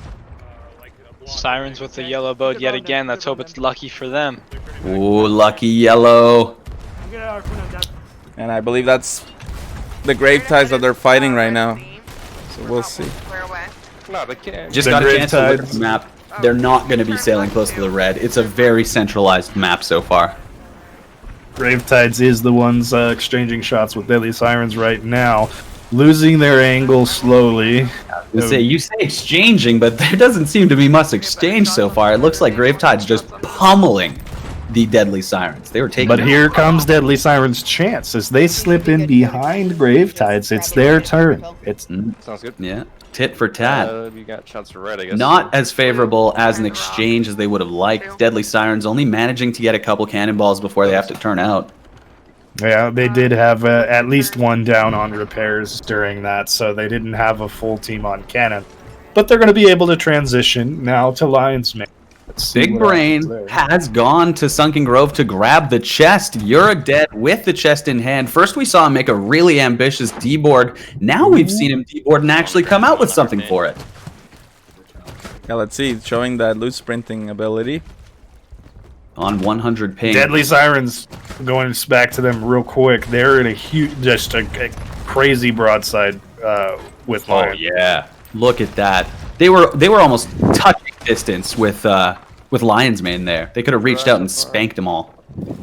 And if they do this right, they can transition to Shark. Now Sharkbait's not shooting at them yet. I think they're no, Sharkbait's a little bit occupied currently. Okay, I'm good. They're doing a really good job so far this game of transitioning. And Sharkbait kind of getting sandwiched a little bit there. They got to be careful. Yeah, right to the ladder. This is really dangerous for Sharkbait. They're taking a lot of punishment right now. They're not middle deck at all. Actually still doing fine on water. We see Mespo with the bucket on Sharkbait. Doing all good. They've got these holds under control, so they're not going down. Here comes the Deadly Sirens against Gravetides. I got Ooh. Will there be a connection? Oh, Knocked the player overboard. Couple killed dead. one. And killed one. It's only moves on the. They're gonna anchor themselves. Try and get themselves back in this game a little bit. Multiple players dead. I think it's just Moo alive, except for the player in the water. They'll have a chance to recover because Gravetides is transitioning to Lion's Mane. Yep. Trying to keep their lead as extended as possible and doing a really great job at it. Continuing the pressure onto Lion's Mane, making sure not to hit as many lower decks as possible. Keep the farm maybe going. they should. Maybe they should. Lion's Mane's doing super good, and they had the beautiful side-by-side broadsides. Lion's Mane's in second place, but Tattoo is turning away, gets knocked off the ship. They'll be fine. But I know he didn't want to get sandwiched there by that new coming ship, which is Big Brain. Sorry, Big Brain. Yeah. And so, probably the smart thing, the safe thing to do is to turn away. But it would have been a hard decision for me. I would have wanted to sink Lion's Mane there, probably. Gravetides dropped their back and middle masts, currently on a trajectory just by Sunken Grove again. I'm curious, where did the chest go, and has it been cashed in? Well, and Big Brain had it. Big Brain had it, so it's a good point. Oh, we're seeing a board actually. Oh, players. I don't think they turned it in because they don't have enough points. Big Brain had deboarded a player over to the Sharkbait boat. He was doing a really great job. I'm not sure if he managed to get the anchor down or not. Yeah, Big Brain still have chest on board. Still have the chest. They're near the outpost, but they need to fight Lion's Mane before they can think about turning it in. Yeah. And that would be pretty big right now. That would shoot them up to second place immediately.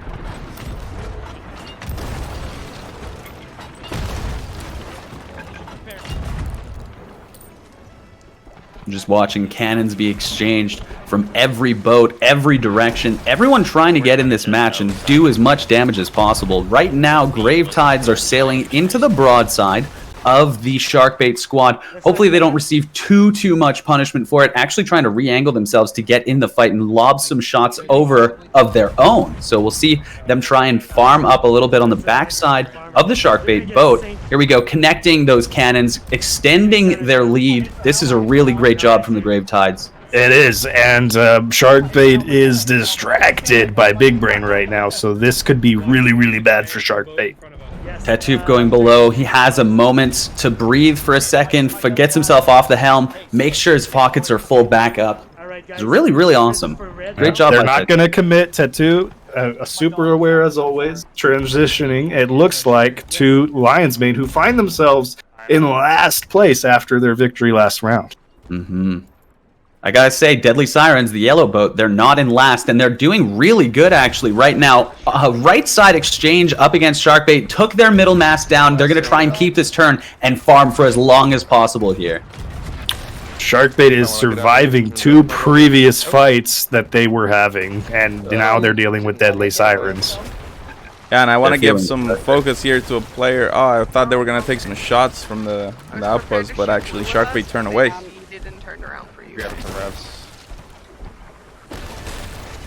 Meanwhile, Gravetide's still trying to get really long-distance cannons all the way over to Lion's Mane. They don't really have any other targets right now, so they'll have to turn back into the match.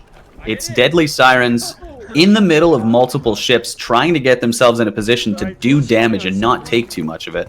Big Brain, the green squad, currently in another exchange with the Deadly Sirens, hammering them from the left side with cannons over and over. And they still have that chest in their pocket.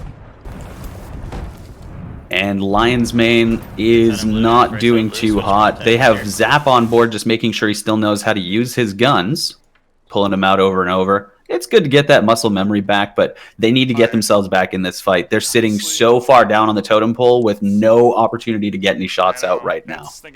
Yes, and I do see they're repairing second decks, which is not a bad thing, but it also means you have nothing better to do, so they need to get back in the fight. Middle deck is it's always dangerous to have every hole, you know, your Swiss cheese in the middle deck, but it's definitely not as high of a priority as getting your boat in the position, getting on those cannons, and farming. Exactly. I mean, and like I said, it's good to do, but I just rarely find myself with the time or opportunity to do it. It's We haven't seen much of shark bait, so let's catch an issue with one of the streams. Sharkbait is in second place right now. They've got multiple players middle deck just bucketing to make sure that they're not taking in too much water. Looking at the Aggie actually decides to vote to scuttle, and they're going to let their boat go down right now. It's not where you want to find yourself, but he also deciding that they're just providing points to somebody else. That 1,000 points from a scuttle is only 25 cannonballs. They have it's pretty small. It looks like 6 minutes to earn that back. So if you can't get out of it, you scuttle. Yeah. But it does leave Gravetides with a farther extended lead. You know, reducing that lead, it makes them feel a little bit more free. They feel like they're on top. So we see a delivery, actually. Big Brain managed to get that chest in. Oh, good. And it shot them to second. That's two for Big Brain on the night. 2 chest turrets. That's 2 chest turrets. That's math right there. Well, I don't think anybody else has tried, to be fair, but like I said, it did shoot them up to second, like Potter said. So, and they could. They're not that far from Gravetides now. Chat, can we get a thanks, Zith, in the chat real quick? Oh yeah, the stat guy. Where's that stat guy emote? Yeah, show us your stat guy emotes. If you want me to be honest, I don't think anybody has it. It's a tier 3. Got any tier 3 subs in chat? You won't pay $25 a month? I dare you. Any Twitch primers out there? Anyone with Twitch Prime? All right, we're getting back into this match. I'm being a goofball. I'm sorry about that. I'm really intrigued to see what Big Brain is going to do with this. The shooting cannons right now onto, it looks like Lion's Mane, who's not having a great round. No. Yeah, maybe they're having a great round and everyone else is just doing better. Well, I mean, everyone else is having a back amazing into round. They could, they could be third. So they're not far from that. Sharkbait definitely regretting that scuttle right now. Oh yeah, I mean they go from second to fourth. We want him to sink. Lion's Mane does have cannon shots. They're about to be shot back on real quick here, but they're hoping to get out of last place. And it looks like as far as points go, they have managed to do that. Putting Sharkbait down in last place currently, this is Lion's Mane in second to last with 4,000 points in climbing. They may actually be able to secure third right here. They could, and they do momentarily, but, I see Lion's Mane in a fight to the death right now with Gravetides side by side. Lion's Mane, oh no, Deadly Sirens go down. So Deadly Sirens is now back in the last spot, but sorry, Duke, keep on. They were doing so well. Man. I mean, I was excited for them. Deadly Sirens is doing so well this. For heal up right away. Yellow sank. Yeah, no, it's not a pleasant sight to see them at the bottom, especially when we know the odds here, the high stakes. Precarious position. Yeah. Honestly, we lost back over to they have time to come back from last, and that's what they need to do. That's what they need to focus. Yeah, Gravetides just did an anchor turn to put themselves in a better position to get cannons on Sharkbait. They want to farm these as hard as they can. They did manage to crack the middle mast. I think it was only with cannonballs, not chain shots, so it won't go down, but that's damage that needs to get repaired. Oh, how cool is that? I just realized Sharkbait is the blue team, so it just makes it easy. Like, the Shark Sails is Sharkbait. That's super easy for us. I can tell you that I've been crunching the numbers as positions change every so often, and Deadly Sirens, every point counts. Uh-oh. Deadly Sirens, come on. Get back in this game. 3 minutes. 3 minutes left. They want to do as much as possible here. Gotta fight for that last spot in the round of fate. Fight for third. Fate. We have to for sure do like a proper echo one for that. Yeah. Gravetides was looking pretty dominant most of this match, but Big Brain is sneaking up And they're side by side with Lion's Mane right now. They're literally chucking blunderbombs and fireballs at each other. This has turned almost into more of a TDM right now than anything. I wouldn't be surprised if both teams board each other's ships. And I gotta say, if Big Brain wins this one, we should talk to them because this would be their best performance ever. 7,210 points and climbing. I mean, if they've anchored right here, they can hit cannon shot. Oh no. Yeah, look at this. All players from both teams just jumping back and forth from boat to boat. It's so hard to see which players from which team because everyone is on every ship. Players spawned in. We're watching Big Brain right now just go ham with these shots. Yeah, who's gonna capitalize on this though? I mean, 2 ships disabled like this. That's like they're both anchored, disabled, bordering each other. They're not getting these anchors back up. First of all, there's not enough time. But even if there was, they're not getting these anchors back up. Someone should capitalize. Yeah.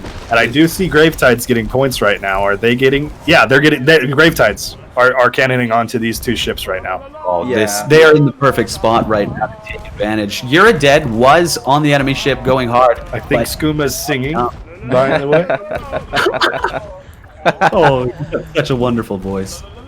What? They must be so happy. Listen, he's. They're singing right now. Well, yeah, they can smell the victory. Oh my gosh, Tatoof is brushing his shoulders off. They're feeling so confident right now. Easy first place, they say. Oh! Well, there's no question now. We know exactly who we're going to be talking to. It's going to be Gravetides.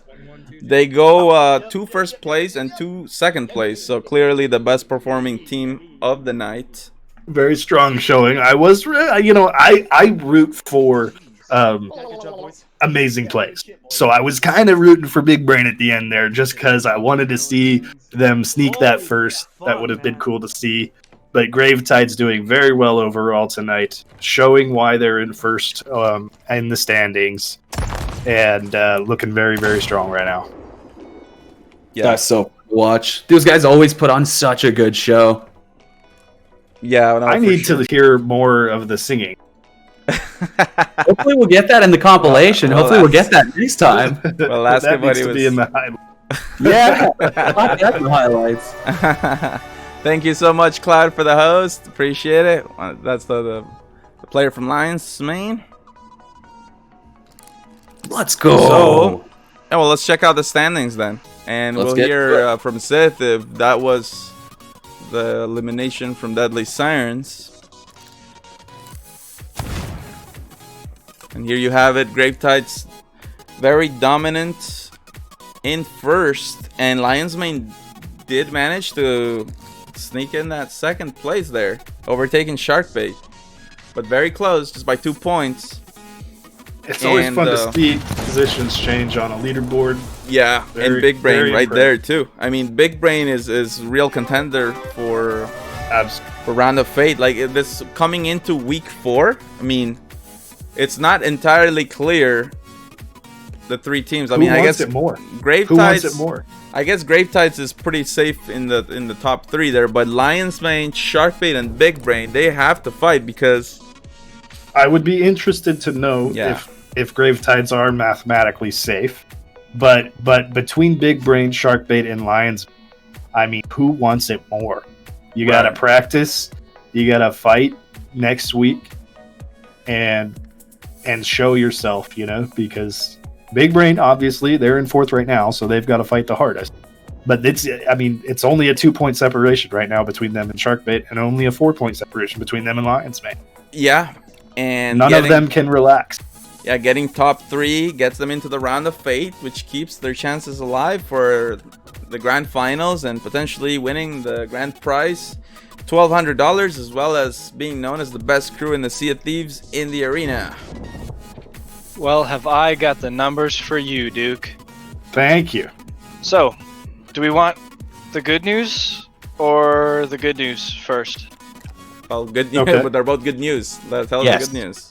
Alright, well, we will start with the fact the Deadly Sirens have held on. They are 4 points away from being mathematically eliminated, so they are safe for this week. Okay. Good to know. Alright. Also, the Gravetides have mathematically qualified themselves for the round of fate by 1 point. Wow. Let's go. Congratulations, Gravetides. And we'll be talking to them. And as soon as we're done talking to them, we'll do our giveaway. I know many of you have been waiting in the chat for that chance to snatch the Obsidian Capstan. That will be coming up right after the interviews. So let's see if we can talk to some of those Gravetides players. Oh, yeah. If you're mathematically safe, do you just start doing crazy stuff next week? Or do you continue to show your dominance? I'm going to bring them in right now. Oh, I'm going to ask him that then. That's a great question to ask him. I can't answer that. No, because I don't know what I would do. I really don't. Hello, we're talking right now to the full squad of the Gravetides. Clearly, the best performing team in the semi-pro division. 2 wins and 2 second places. Sid was just telling us you guys have actually qualified already for the round of fate by 1 point. Congratulations, Nice. guys. Yeah, That's great. That's great news. and that leads me to this question. I got to get it off my chest here. So we were just told, we just found out. So you are mathematically safe. You are going to the round of fate. Does that mean that you will goof off next week and try some stuff maybe you've been thinking about, or just do 4-man boards and have some fun, or do you just continue to assert your dominance? We might just go fishing. Yeah. I need to catch some ruby splash tails. I think that event with Merrick is still going, so I want to catch some ruby splash tails, to be honest. No, but Sorry for to real. tell you that event is over. Ah, shoot. Damn. Well, No, I might but as well for- practice for the next one. For real. No, we'll keep on what we're doing. I mean, I'm not gonna give an easy spot to anyone. I mean, Yeah. I want those. I wins. understand that. Yeah, for sure. Well, I mean, you guys had an amazing performance for sure. We saw some slayouts coming out of Eridor and some great transitioning from Tattoo von Helm. So you guys are very well positioned, and we're all very eager to finally see about Sortador fan and when he'll finally get to meet you, Eridor. Oh yeah. Oh. This guy. Also, we wanted to point out we really loved your guys singing at the end of that last match. Oh yeah, what's bro. going on there? What was that? I don't know. I just started singing. I was like, oh man, this is like a buffet, so I had to fucking sing. So. Oh, it was you. I thought it was me Skooma. and It was Skooma. me and Skooma. Oh, it was both of you. Okay. Both of us. It's good to see the team in good spirits. Yeah. Of course. All right, guys. Well, that's gonna have to be it because the pro matches are scheduled to start in just 10 minutes, and that means we still have to do the giveaway and all the team videos. Can I give a shout out to someone? Yeah, for sure. Go ahead. Okay, cool. I'd like to give a shout out to Low Tier God for being the best Street Fighter V player. He trained me well. Thank you. Oh yeah, you heard it. Hey, that's Skooma Express, aka Lord Beaton. All right, buddy. Well, pleasure casting your games, guys. Congrats, and we'll see you guys in the next one. Yeah, thank you guys. See you guys. Congratulations. Good luck, everyone. Have a good one. All right, and yeah, here we go, guys. Giveaway time. Giveaway time! Let's do Who this. wants an Obsidian Capstan? Let's Who's do excited? this. Who's excited? Come on, chat. I know I am. I love giveaways. All right, guys. So all you gotta do to enter is say anything in chat, anything in chat at all, and that's how you will enter. You want to see your name in this list. All you gotta This do. is clearly broken. They're not saying anything. Yeah, no one's saying anything. You guys need to say more things. I No, think. well, it's I'm seeing the chat going. I said anything in chat. Yeah, That's what I typed. I say- typed anything in chat. You might have to I typed refresh half. your chat, Duke. I'm seeing No, I mean only a couple people are saying anything, We're and everybody's goofing. getting entered. We're We're just- just goofing off. We're being literal. Okay, No, yeah. you got me. You got me. You got me. man. Got him. You got me. Also, chat, if you don't win, you have to type rigged. That's the rule. It is obvious rigged. There's 123 people in chat right now. I should see 123 participants here. There's only 83. Let's give it a little bit more time. Tell your I friends. think we should get to 100. Yeah, you think so? Well, I mean, I think so. I don't know how long I that guess, might you know, take. some of these Let's people see. don't want it, I guess. Well, let's see. I like to see at least 85. And there's 85. Okay, we might here's get to this- 90. Let's see if we can get 90, and then at Can we 90. get 90? 90? Can we get 90? 90. Who doesn't like free Three stuff? more. 3 more people. 2 more people, and then we'll get it. 2 88. more.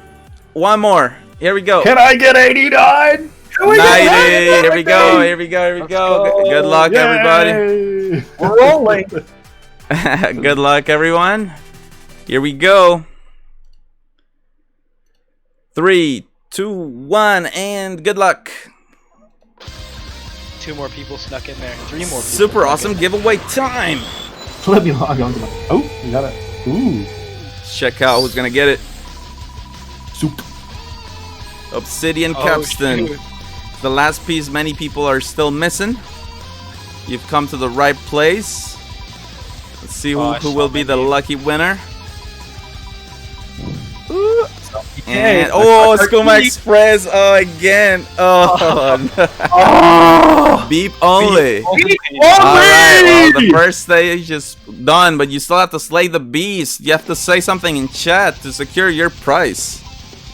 Show yourself. Yeah. Oh, He did. yeah. Beep only has slayed out that Destroyed beast quickly.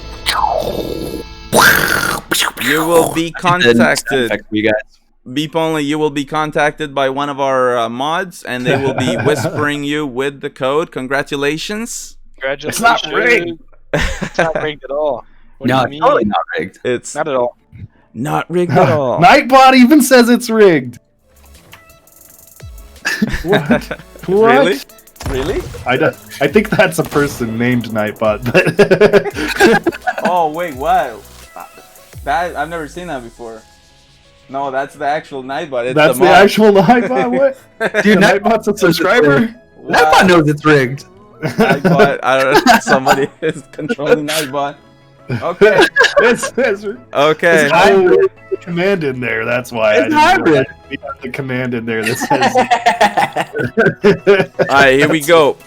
So, the moment many of us have been waiting for. Let's check this out. The Pro Division coming up next. We've already given spotlight to the semi-pro. Now we go over to the Pro Division. And, as usual, we'll go through team videos. Have to keep this kind of fast.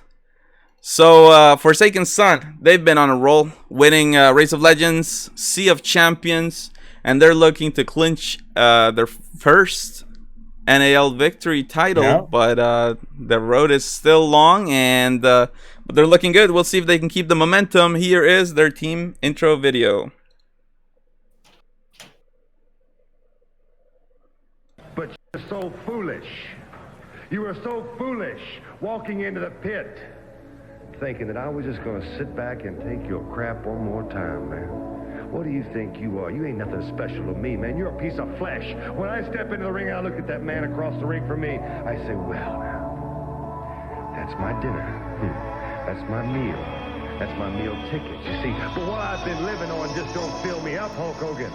So I gotta have a little bit Forsaken Sun. Forsaken Sun. Forsaken Sun. Forsaken Sun. Forsaken Sun. Forsaken Sun. Forsaken Sun. It's Forsaken Sun.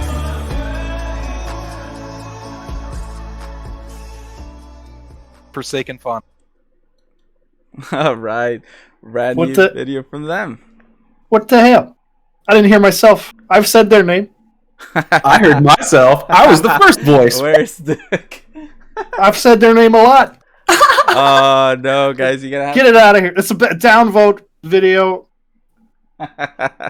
They're gonna have some Forsaken fun tonight, and then we got Revenants. The Revenant have been amazing so far. Yeah, absolutely. Pardon me. They use those Order of Souls cannons, and they are unique in that regard, but they land the longest cannon shots. They're super impressive. Their first time in the NAL. Their helm is strong. Their crew is strong. Super, super excited. And they've come out really, really dominant. Not dominant because they're in second overall, but they're doing really, really well. They're trending up. They're definitely the team that's trending up the most. I think Sid. I enjoy watching them. You can tell us from those numbers, but they're trending up for sure. So let's check out their video.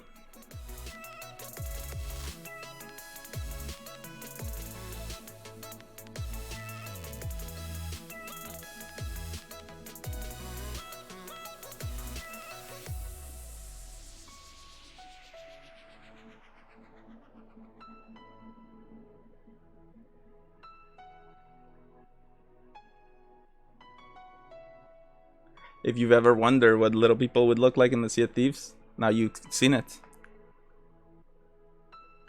Those are some tiny little pirates. But they've got big hearts, and they got something, a lot of skill to show us.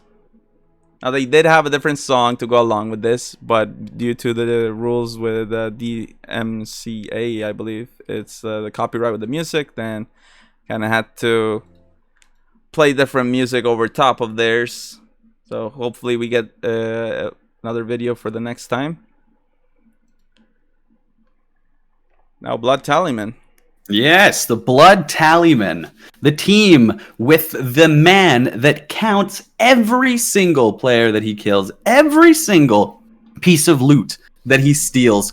The none other than Captain Wesley Sanguine and his crew of bloody tallymen that run the Sea of Thieves with him. They have put on such a show in these past couple weeks. I'm really looking forward to seeing what they have to put out.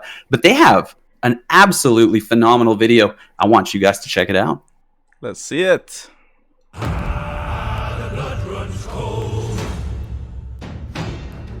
We take our loot but don't get old.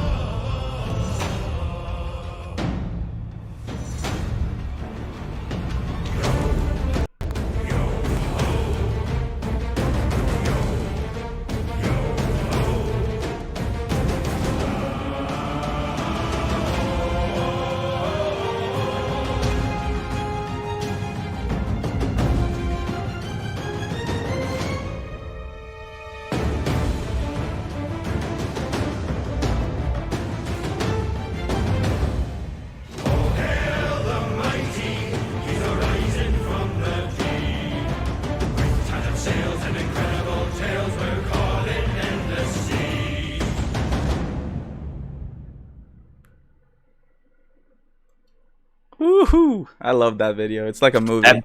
It's seriously, it's so really cinematic. Wicked comes out of nowhere too. I don't know how they did that. Unreal. Next up, we have another team that I am very, very proud to call friends of mine. I play with these guys a bunch. I know how they play. It's the Booty Warriors. They're Dragon Slayer Lance. They're blazed as hell. They got a couple other teammates that keep swapping around, but for the most part, they are a solid squad, and they're looking to take over the seas today. They've been absolutely dominating in TDMs. I've been playing with these guys a bunch. They don't miss their cannons. So I think they're going to be coming into this week really, really strong. I'm going to let them show us, but it's the Booty Warriors. Do they have a video? Yeah, they have. Well, we're going to be showing the same video as last time where they're doing their trick shots on the snake. Right. So let's go ahead and let's roll it. Let's roll it. Let's roll it.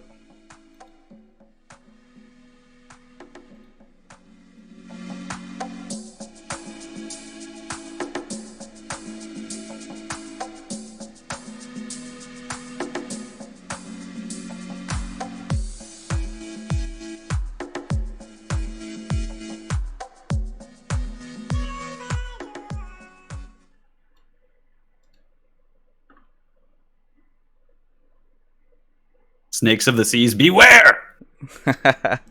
All right, guys, and finally, QRF. We're not used to seeing them at the bottom of the standings. They're our two-time champions. Quick Reaction Force.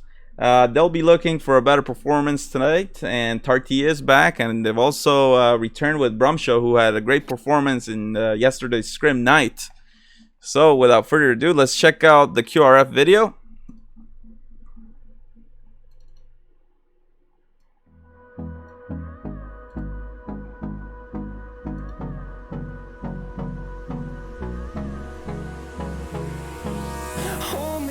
close till I get up. Time is barely on our side. I don't wanna waste what's left. The storms we chase are leading us, and love is all we'll ever trust. Yeah, no, I don't wanna waste what's left. And on we'll go, through the wastelands, through the highways, till my shadow turns to sun rays.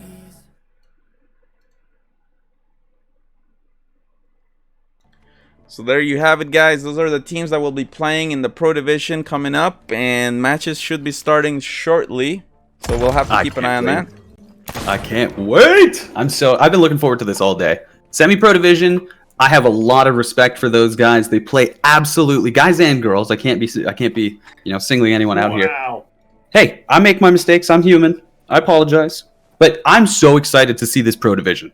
Oh my word! I mean, these teams are they've mastered the meta. I mean, it plays differently than the semi-pro for sure. We're gonna see that whenever there's a ship in trouble, usually the farm does not last long, either because the ship getting farmed scuttles immediately, or a third party comes in and spoils the all-you-can-eat buffet.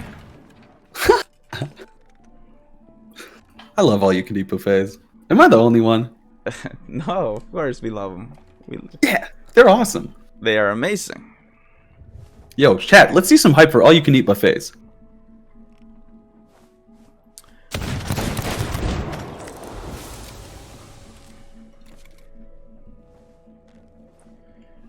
So it looks like we're loading into the game, so it's about that time for us to get through the colors and set that up.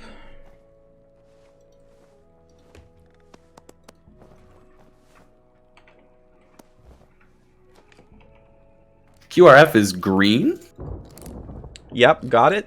Forsaken Sun is... I think they're yellow. Yellow. Yellow, yes. Blood Tallyman will be purple. Which means the Revenants are blue. Okay. And that means Booty Warriors must be red. Yep.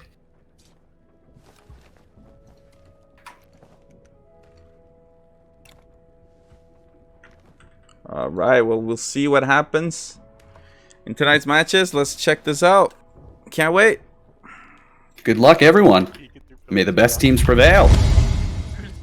Indubitably. And how? Forsaken Sun on the lucky yellow boat. We'll see how that plays out for them today. It got Grave Tides a win. It got Big Brain their first win. And it kept the Sirens in play. We'll see what happens. It was also today. Yeah, it was also part of their video. Yeah. Yes, sir. It is the Sun logo, so it makes our job easy. It's destiny, I tell you. I love as well. We've got players representing their names on their screens. I'm very thankful for that. Yeah, it helps. We can't point that out enough. Everybody needs to do that, right? Just do it. Just do it. It's good. In the immortal word. It just looks so clean. And they're showing off their obsidian capstans that they got from winning Sea of Champions and Revenants has one too. Ooh. See, this is what I'm talking about, though, man. It's not even special. They were the best performing team of last week of league play, so we'll see. Yeah, they were. I really enjoy watching the Revenants, and I've just literally I still haven't tried those cannons. I really need to try them. I have, and I'm converted. I am 100% converted. I was using those last night. We didn't sink a single time. I was demolishing galleons, brigs, sloops, everyone on the open seas. Thank you so much for the sub, Norfang. Appreciate that. And I haven't earned them yet. I wonder if Obscure Tyler is somewhere in there. I know he was like their lucky supporter who brought them, cheer them all the way. Huge fan of the Revenants. All right, now that's in the way. I don't know. He might be busy today. Ooh, QRF picking up a kill. They're side by side with Forsaken Sun, QRF is, and they picked up a kill with their cannons. And I don't see any cannons coming back from Forsaken Sun, so that probably means they're not in a great position. They're all the way almost bottom deck completely full. Forsaken Sun has received a lot of pressure already. Oh yeah, they have trouble right now. Booty Warriors also currently doing really well. I believe they're on the opposite side of QRF, laying into QRF as much as they can. They have a really good angle right now on the front of QRF's boats to try and slap some of those players in the face with a cannonball or two. QRF gets QRF a actually ram. just did a ram and tossed some fire over as well. Lance trying to get a kill or two with his double gun strats up on the helm. Yeah. Not 100% sure if the ram was purposeful or not, or just them being unable to steer the ship because they're reacting to their environment. But either way, both ships are no longer have angle on each other. Well, actually, QRF has got some shots onto the backside of the Booty Warriors. They're taking advantage of that, trying to harpoon themselves to make sure they don't go into this island too much. Their middle mast is actually down for QRF, so they do need to get that up sometime soon. Thank you so much for the sub. I hope you enjoy those emotes and appreciate the support. Being forced to turn away because of the island, they could transition to Revenants if they... Revenants has well, maybe not. No, Revenants has angle for two boats. They're currently trying to get the Booty Warriors on the right side, turning away from QRF, realizing that QRF is in the top spot, so you don't want to feed them any points if possible. Try and stay away from top spot. And they're using the Order of Souls cannons, so they're Of staying course. with it. I tried them, and it actually, to me, I agree with them. I think it works. That's my cannon choice as well. I haven't even earned them yet. I'm gonna have to because I'm only hearing good things, and they're awesome. I can attest, honestly. And hey, anyone that knows me knows that cannons are kind of my specialty. So I mean, it's a really big. This whole meta is cannon. Yeah, I feel very comfortable in this meta. I kind of wish I was playing, but I'm just comfortable as a caster. That's what I do. That's what I'm good at. Speaking of casting, I want to shout out, the Booty Warriors did get a tap on the chest. They decided not to actually grab it since their boat was nowhere near, but they left one player back, Dragon Slayer Lance, to grab that chest, get the 150 points from that tap. Not sure. Why not? Worth it, since you can farm those 150 very easily with a cannon, but it denies anyone else the opportunity to get the first tap. Oh wait, we're seeing a different helm. It's actually Blaze who's helming this game, which is, to me, it's kind of shocking because I've seen Blaze do great work as a boarder. Yep. But how often do you board? It is interesting to see people changing with the game. The game is changing a little bit. Weapons specialties have changed through the seasons, from sword to double gunning, and We're from definitely seeing a lot more blunder sniper as well. Yeah, that seems to be a very comfortable pick for a lot of players. We saw Eridor rocking that. We saw You're a Dead rocking. I believe it was blunder pistol. lots of it's either or. It really depends on. People that usually primarily stay on the ship use blunder, and people that leave the ship sometimes usually like sniper's pistol, but it's not definitive. Like, it's not set in stone that that's what it ought to be. Both are very viable. And you do still see people using the sword. We actually saw Eridor fall to a sword when he made a board attempt in the last couple matches. So these things do happen. It's not like a sword doesn't get used. I'm watching the Booty Warriors right now raining some fire back onto stationary ships that are way too close to that chest for their own good. And they've stolen second place. QRF dropping down to third, and Revenant sinking. Oh, way. Now I wonder, was that a sink or was it a scuttle? Either way, surprising from them, you usually don't see that, and that puts them in the bottom. Again, something we don't typically see. Booty Warriors getting their spot stolen by Blood Tallymen, who have snuck into first. Yeah, Blood Tallymen have a wonderful exchange over with Forsaken Sun right now. We have a complete And Forsaken Sun right now.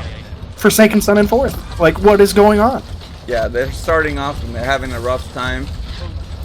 So we'll see if it goes better for them this time on the broadside, because it is still early game one, but I mean, very interesting, a very mobile scoreboard, and Booty Warriors and Blood Tallymen coming out with something to prove. Kill one. Great comms coming out from these teams. I'm listening to Blood Tallyman. They're just non-stop talking everything that they're doing, everything. Ooh, Sanguine going for the board. He's got the ladder. You're not to interrupt you. Their communication is awesome. They're throwing firebombs and blunderbombs from the back of the helm. Texas. Impulse chilling below. Sanguine got their anchor down. Yeah, he did. Yeah, he did. He did. Yep. We're fine down below. He, no holes. We just have a He's little bit still alive. Yeah, he's on Forsaken Sun. You can And see they him sunk. running around. Forsaken Sun took and they this. sink. And And they they sink. find Wesley Sanguine before they completely take the elevator. Oh wow, he wants to take the elevator with them. No kidding, but he got It's the fastest way back to his Let ship. them- It's the fastest way back to his ship, but they do manage to kill him. Excellent plays from Blood Tallyman. That was a really smart play by the Blood Tallyman because often the teams will just go downstairs and emote. So if you can run down and emote players that are just mid-emote, you get a couple free swings on them. You might actually have done some work. So I think that was a really, really good play by Wesley Sanguine there. Yeah, excellent. I mean, oftentimes when you're boarding, it doesn't really matter if you slay out the whole crew, just cause chaos. And I shouldn't say I shouldn't say this, but because it's a little bit of a troll, but I can't. It just works too well. Forsaken Sunk. Oh no, Chat, you you didn't. can tear into Duke for No, that. you I'm sorry. didn't. It was on the tip of my tongue, and I Dude, that's couldn't gonna not stick say now. it. That's gonna stick now. That I couldn't not say it. That's for sure getting it. Oh, shit. That's gonna stick. Oh man. Forsaken Sunk. Oh. You are right. It does kind of. Yeah, it just definitely blows. I mean, it needs to be an emote for them, you know. Like it's. Oh my. You gotta. It's just if you're gonna have Forsaken fun, you gotta have Forsaken Sun. It works Liz, both now- ways. Liz is saying that's the voice clip they have to use Oh, now. no. Duke. I really hesitated to say it, but it's one of those things that you think of and then you can't not say it. Lady Warriors currently having a really nice cannon exchange. They just passed by one ship and now they are trying to get some cannons onto Forsaken Sun, having to go down below because they've received a little bit of punishment back, and actually Blazed is dead by the capstan. So not amazing, but over on the Blood Tallyman, they're still in the lead, as the Booty Warriors doesn't really have an angle on anyone right now. Yeah, and the leads. I mean, it's in the lead, but not by much. It's still, halfway through the game. Yeah. I mean, Booty Warriors are hungry, man. They want it, and they're coming up. They're coming up onto purple right now, which is Blood Tallyman. Blood Tallyman sailing in the opposite direction, though. They are also approaching the chest, which they do know exactly where it is, as they were the team that tapped it. No other teams know where that chest is, so I'm curious if they're thinking about maybe grabbing that quick 1,000 points, because I don't think anyone else is going to be thinking about it. Blue on the left.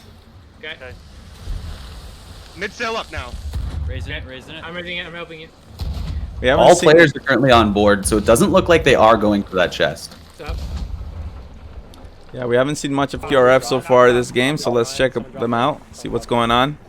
QRF is under fire from the Forsaken Sun right now. There's chain shots inbound. Hopefully it doesn't crack their masts. Knowing the Forsaken Sun, these will. They don't miss too much, honestly. Oh yeah, there goes. Now they're coming in at a very good angle. I mean, they're back both mast chain. got cracked. With target Front and down. mid. And I think mid's been punished. Mid, they QRF got down. mid, but they did crack it, and they haven't repaired it.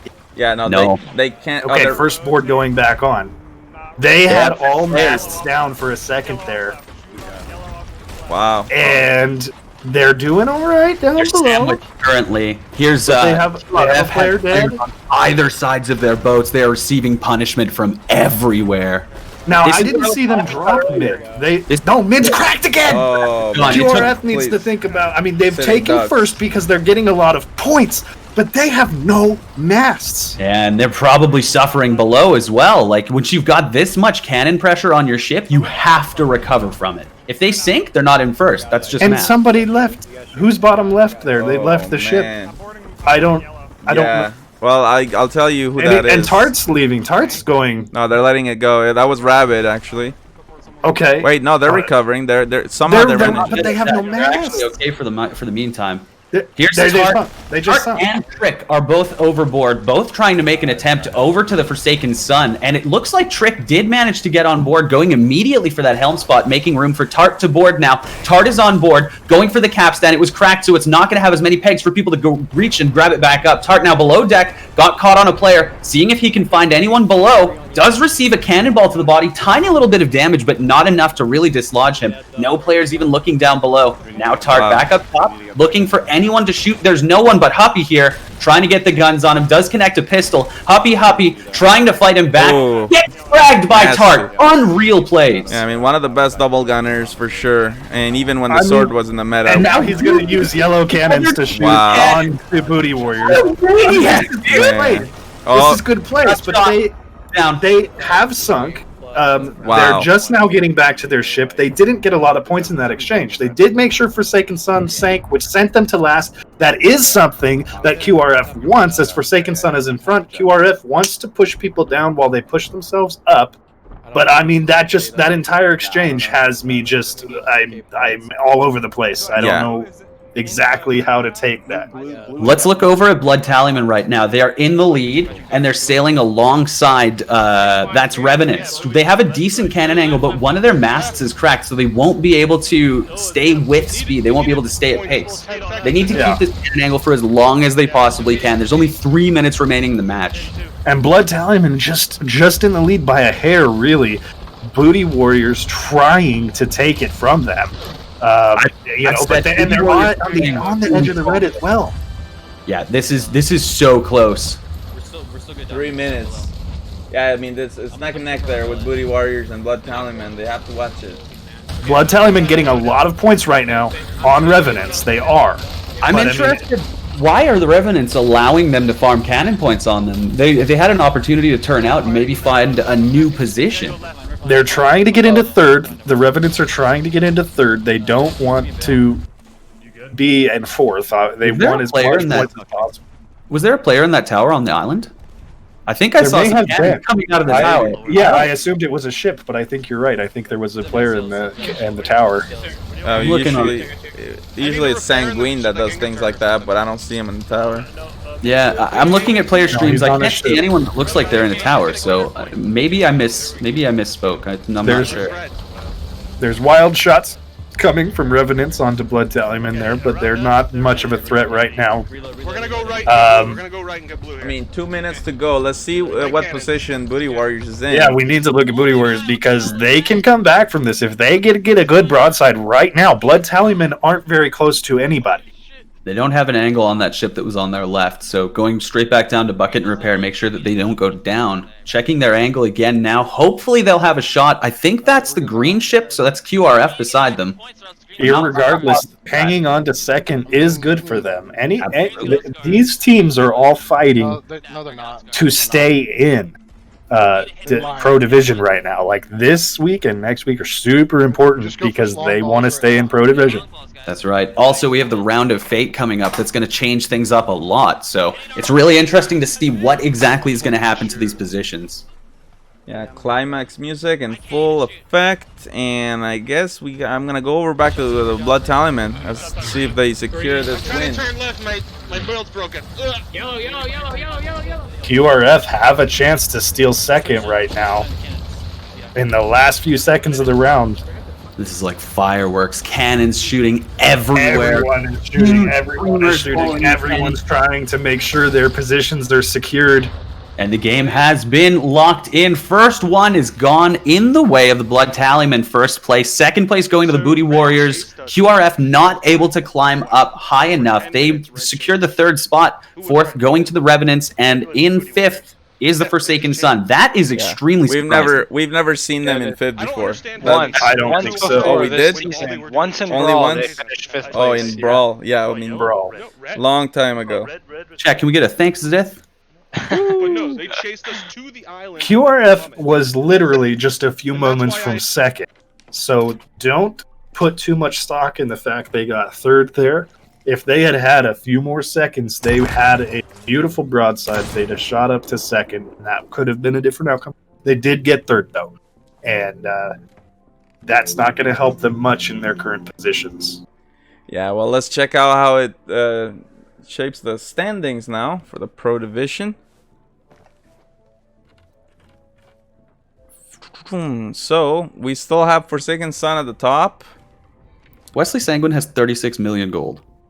Oh, man. Holy cow! That's a lot. That's more than That's a lot of gold! I'm not gonna lie. As much gold as our boy OG Soapy Nuts yesterday. Yeah, he had 67 million. I don't understand that. I pretty much only play Arena, I'm not gonna lie, so there's a lot of stuff. I have like 1 million gold, and it's really hard for me to keep that much gold because I spend it every time there's an update. Same. But, you know, hey. Yeah, so I'm not sure here if we saw any shifts in spots. Blood Tallyman might have... No shift. No shift, right? Yeah. QRF is blue. QRF is blue. Getting closer. Oh, yeah, we're doing colors. Oh, I thought you were talking about colors. I Yeah. was like, well, no, they did. Well, Positioning, nobody shift. But they're still super close. I mean, look at the bottom four. You know, everybody but Forsaken Sons, really. Super close. I mean, this is crazy. Tight. Yeah, let's do the colors, though, before we... 5th and 2nd. QRF is blue. Yeah. QRF is blue. Yeah. Revenants is yellow, I think.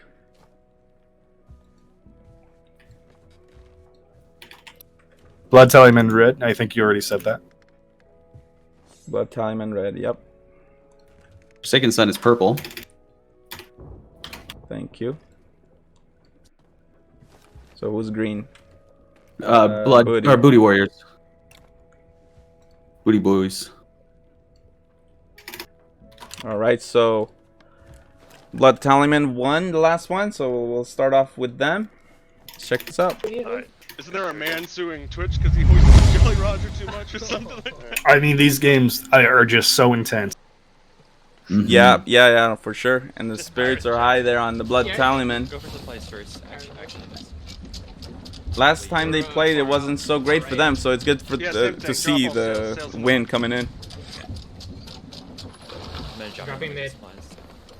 I'm dropping mid. I have high expectations of Blood Tallyman, just in general. They're a solid crew. Yeah, these players have been playing with each other for quite some time. They've definitely got a really nice rhythm together. Yeah, I mean, I've fought against them plenty of times. I have high expectations of them, so it's good to see them come out and take a solid win like that. I'll help you with this. Yeah, for sure. You know, when they're on, they can beat anybody.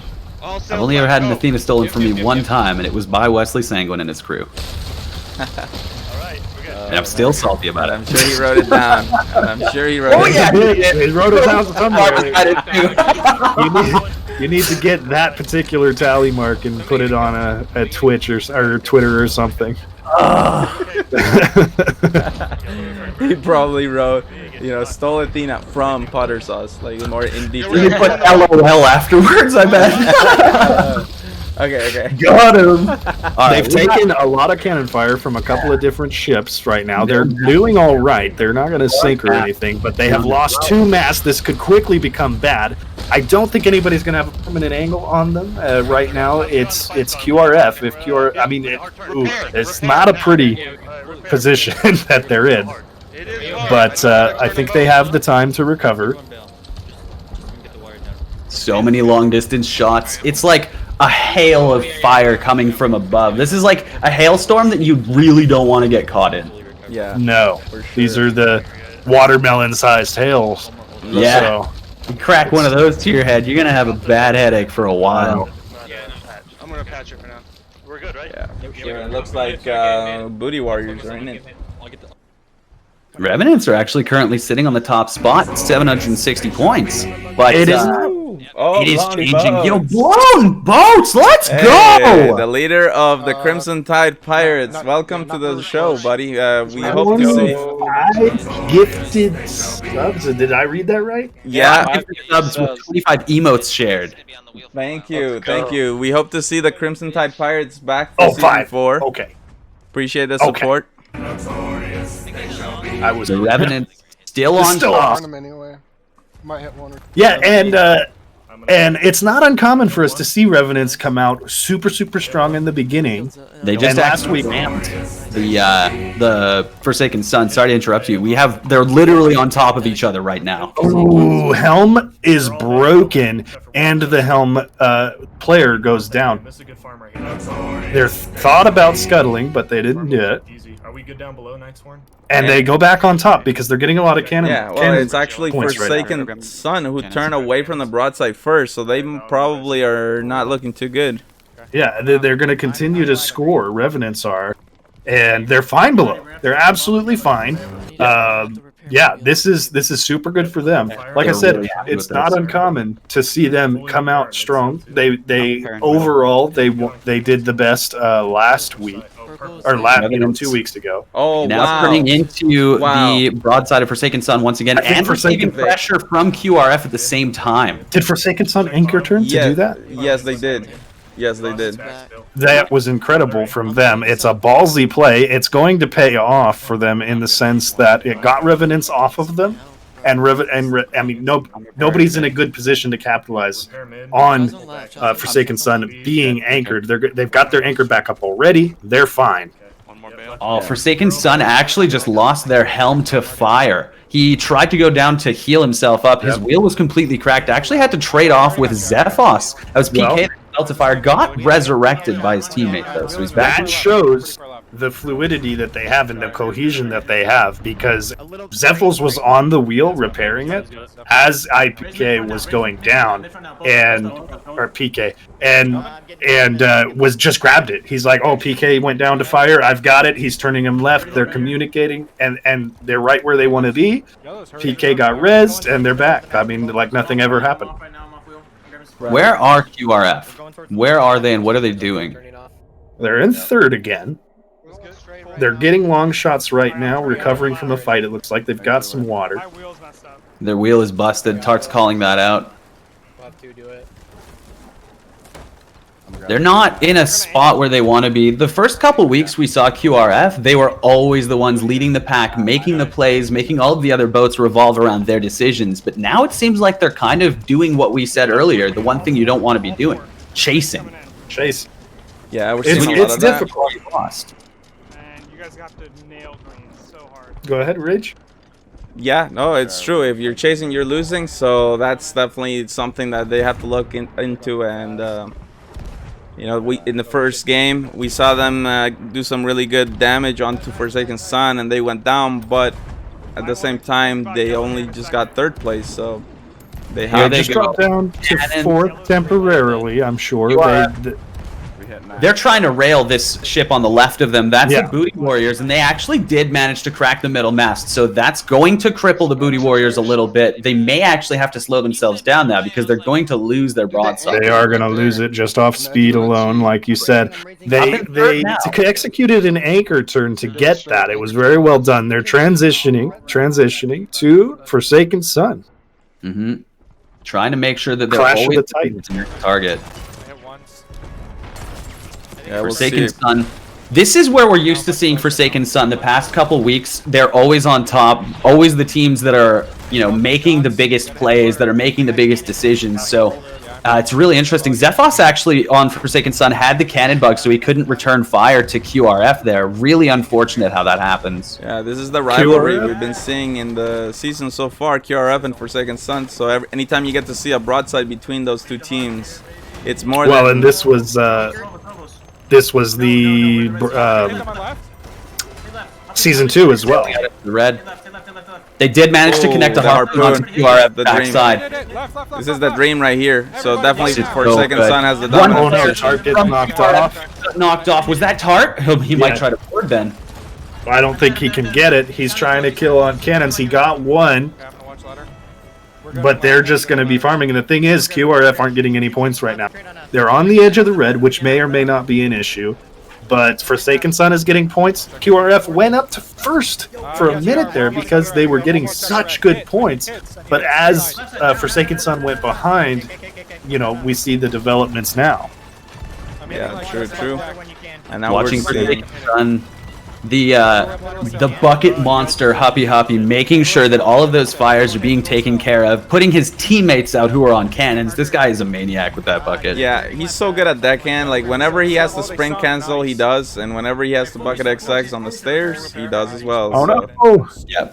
Huppy is one of their all-stars for sure. I mean, they're all extremely talented players. They even have Space Ranger Liz, who plays with them very often. Not playing today. She's hanging out in chat. We appreciate her nevertheless. This, I mean, the level of cohesion. You know, that's what you're describing, and it is a necessary level of cohesion to compete at this level. Yeah. And Booty Warriors went down. So well, let's check out the Revenants were in second. I think they had something to do with that. Yeah, and actually surprisingly up in second with 4,000 points. Last time we looked at the Revenants, they were down closer to the 2,000 mark. I believe, yeah. They've really come up in this match. Revenants are proving time and time again they're not going to take this lightly. They're not going down without a fight. Every single match, they're playing as scrappy as they can. It just, I mean, it's the mobility of the scoreboard that I love seeing in this division. You know, we've seen Revenants in first, we've seen Forsaken Sun in first, we've seen QRF in first, we've seen Blood Tallyman in first all this game. I don't remember if Booty Warriors was in first at any point, but 4 of the 5 teams were in first at one point. Yeah, I'm pretty sure Booty Warriors started the game in first place. So everyone's been in first, and I love that. I mean, that just shows you how, you know, even these teams are. They can all compete against each other. They can all hold their own, but it's how the match develops and the decisions that they make as a team and their ability to adapt. You know, we see Zephos jumping on the helm for PK when PK's down and all this stuff. We see Revenants being able to roll with the punches and get back in it. You know, it's just, it's crazy. Farm red. Non-stop action out of the Revenants. They're climbing and climbing and climbing in the leaderboards, hoping to take over this first place spot. They're only a few cannon points away. I think they will. I got ladder. Yeah, is that Blood Tallyman they're shooting at? I got it. Just cannon right now. Hard to say. Yeah. Don't have a really great angle. Both of their players. They've done it. They've taken it. We'll see if they can hold on to it though. Jack. Yeah, they have. They're not out of the woods. I mean, their bottom hole is almost full. They have a mast down. Yeah, I think. And if that water reaches second deck, it looks like they have all tier 3s. By the way, second deck. So they don't want that to happen. I'm up on cannons. Oh shit, we're good down below. We have one hole. Yeah. I'm grabbing more cannons. They're extending their lead as far as they can. Yeah, that's Blood Tallyman they've been fighting this whole time. And Blood Tallyman is doing a lot worse though in the repairs. They're struggling on the middle deck. Impulse doing his bucket XX, but a little shaky. Uh-oh. They managed to fix middle deck. Their water level is back down to bottom deck, so Blood Tallyman, they're not out of this game yet. Still having to build really hard, but they're not out, for sure. Meanwhile, though, Revenants are non-stop farming, and those points are going up and up and up. Yes. Now they kind of ran away with that one. QRF taking second away from Forsaken Sun. It's back and forth. And now they're into it with Booty Warriors.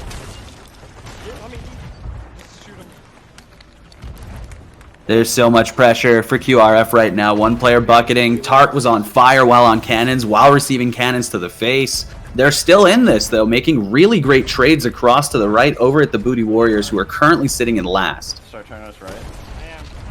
I'm raising too. This fire's getting annoying. Tart keeps running over fire. It's not ideal. Every time he catches fire, he's losing at least 50% of his health because he's so busy doing, you know, necessary management things, making sure that the sails are managed and turned, making sure that he's got cannon angles. That fire is really dangerous. Yep, it's #1 target. You know, the helm and the captain's area. You know, not just regular cannonballs, but fire bombs as well. It's just devastating. Booty Warriors has taken another sink this match. Well, that was Blood Tallyman. Oh, my bad. That was Blood Tallyman. Oh, yeah. The Booty Warriors are in green, not red. That's my mistake. And QRF are encroaching first here as they Farming up continue on this. Warriors. Wow. Just make sure you hit tops if you're able to. We'll see if Booty Warriors. Let's see how they're responding to that. Booty They Warriors go down. yeah. sunk. QRF is now in the lead. You jinxed them. That- Booty Warriors did. Yeah. Did they scuttle or did they sink? No, Either no, they way, sunk. they should have scuttled if they didn't. And now QRF is how far away from their next target? Because their concern at this point would be to continue getting points. They're in the last couple of moments of the game, and they did not get a big lead on the Revenants. But it's who's going to get points first, I think, will win this game. True, yeah. 2 minutes remaining. Super close here. QRF looking in a great position, though, for sure. Revenants are approaching a broadside, trying to farm up as much cannons as they can in the last 2 minutes here, and it's on the Forsaken Sun, the purple squad. They got a dominant broadside onto the Forsaken Sons as they approach. They hit them. Two people dead. Dead on Oh, Revenants. 3 dead on Revenants. That's really, really bad for their endeavors to get first. They can't get cannons if their players are dead. Absolutely. No. And Forsaken Sun pulling away a little bit, and their helmet, Revenant's helmet, is just trying to keep them in angles so that when his team comes back, they can resume points. They're going to have a little bit of time, but if Forsaken Sun just goes for a sink, which they might as well, Forsaken Sun wants second here at the very least. And QRF is definitely going to take the first. They're extending their lead so far right now. They have shots on left side for Green. Green actually just goes down, so they don't have shots on Booty Warriors anymore. But they're in first, 7,800 points, and I don't think there's any space for the Revenants to catch up right now. Yeah, and we talked about it last time. Tarty was not playing for QRF, and it looked like a completely different team. Now we see him back, and they're getting the wins. It's more like what we're used to. For sure. Almost 300 points separating second place from first. And actually, the purple squad, the Forsaken Sun, trying to climb up. They're 7,255, trying to find a little bit more Revenants, not going to slide down the totem pole. They want to clinch that spot and keep it. Oh my gosh, that was like 100 points between second and third. That was literally 100 points between second and third. Oh, and when there wasn't much cushion. 80 points. That's 80 two points? cannonballs, guys. 2 cannonballs. That So is as close. to the wire as it gets. That's a point per cannonball that Forsaken Sun just lost. Wow. And two, not much cushion there for first either. So I mean, very close for the top 3. Insanely close. This is surely gonna shake up those standings. I can't wait to see what effect is gonna be, because this was. This is exactly what QRF needs. They need to get first and make sure that Forsaken Sons is as low as possible. That's what QRF needs. Well, they need to get off of the bottom of the table for sure, and so I think we definitely gonna see that. So let's check that out. Pro standings after game 2, and yeah, QRF tied for third right now. That's more like it. That's Forsaken some huge Sun. mobility. Yeah, Forsaken Sun still at the top. Revenant still in second. And yeah, we did see that shift there with QRF climbing to third. Good stuff right there. That's some good stuff right there. Just waiting for the server to pop a merge. Here we go. We're going to get new colors right away here. I love that. Once we get the games going, it's just back-to-back action non-stop.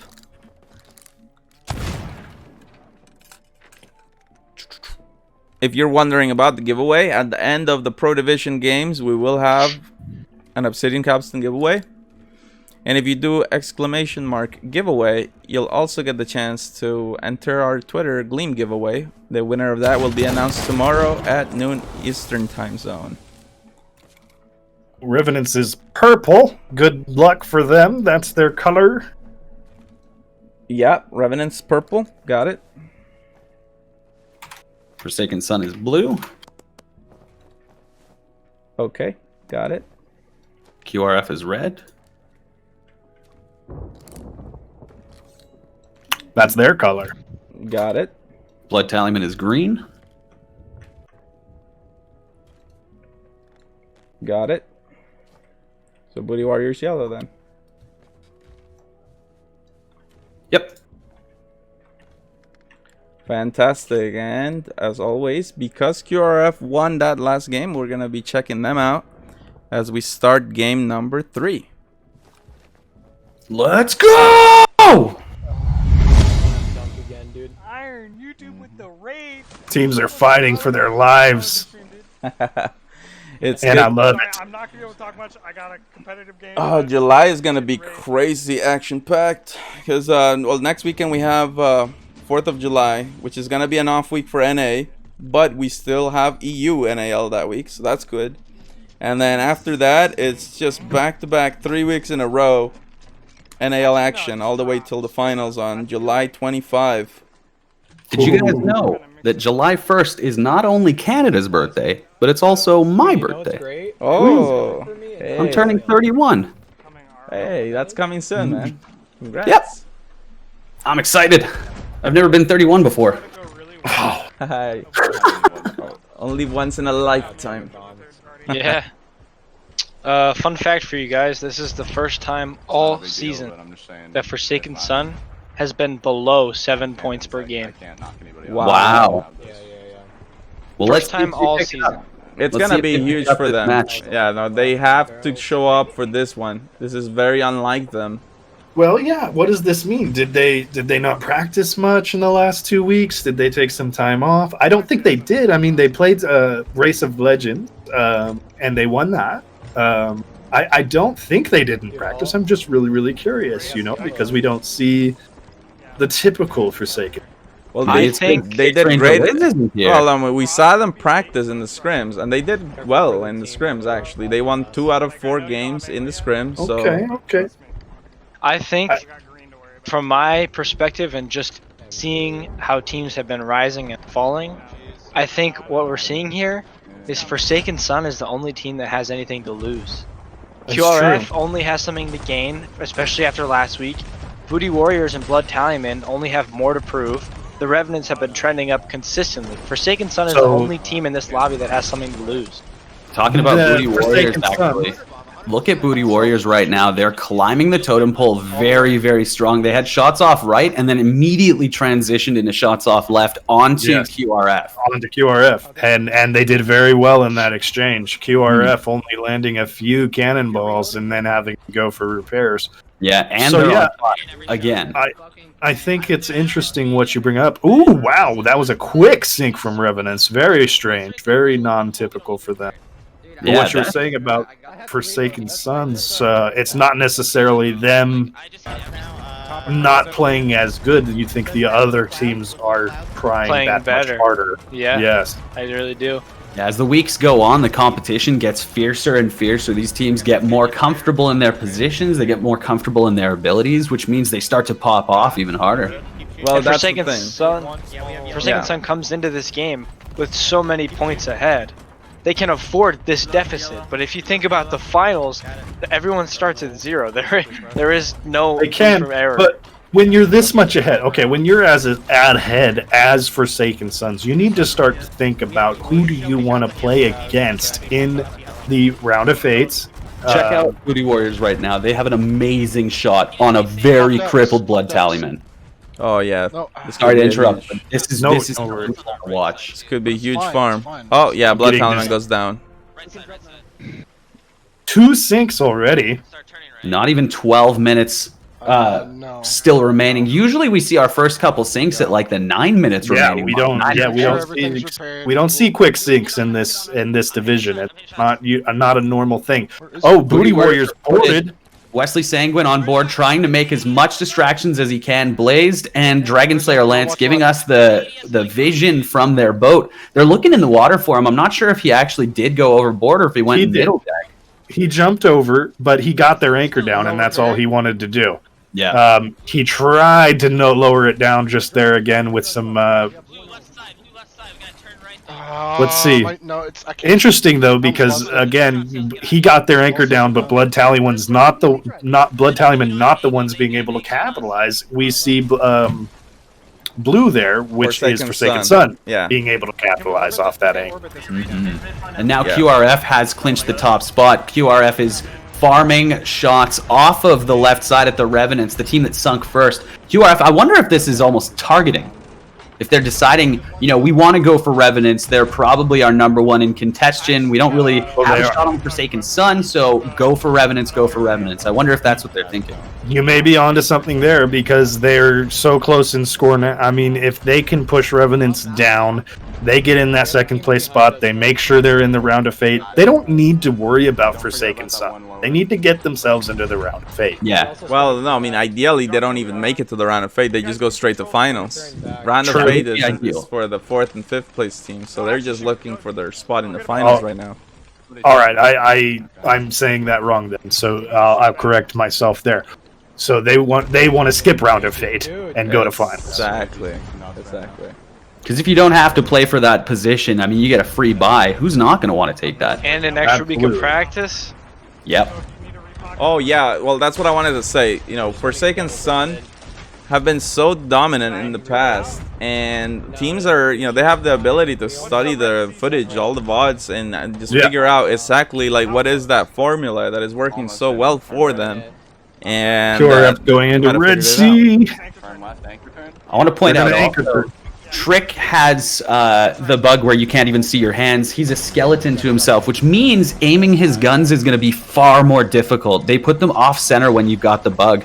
Actually, it's his whole squad that looks like spooky skeletons. So if you guys are getting ready for Halloween, check out Trick's stream right now. He's got a team full of spooky, scary skeletons.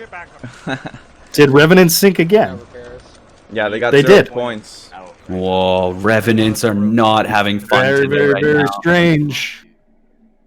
It's just not their night, apparently. But it's not over. Let's pull out of first place. It is not over. Nope. 3,000 points. Still 9 minutes remaining in the game. Forsaken Sun. What are they going to do? Well, they're getting in there. They're in 2nd place. And for them, they need to get a win. This is very important for them. Just let the They have an angle on QRF right now. If they choose to take it, so does Blood Tallyman.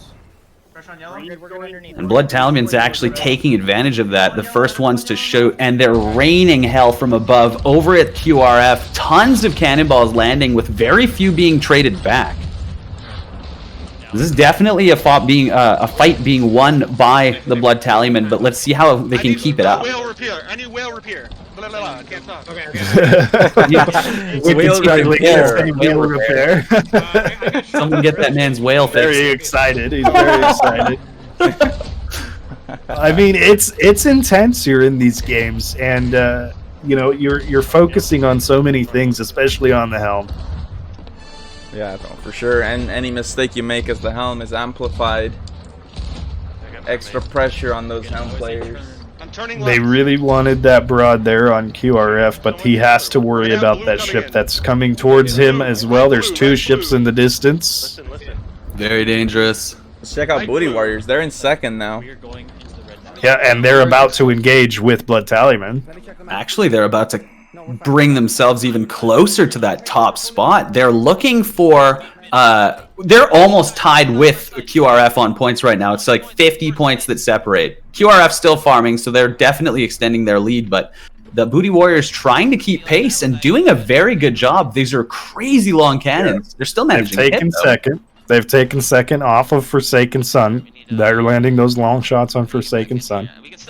Forsaken Sun looks like they might be struggling a little bit, and so Booty Warriors is going to close some distance and get even better cannons. Oh, yeah. I got you.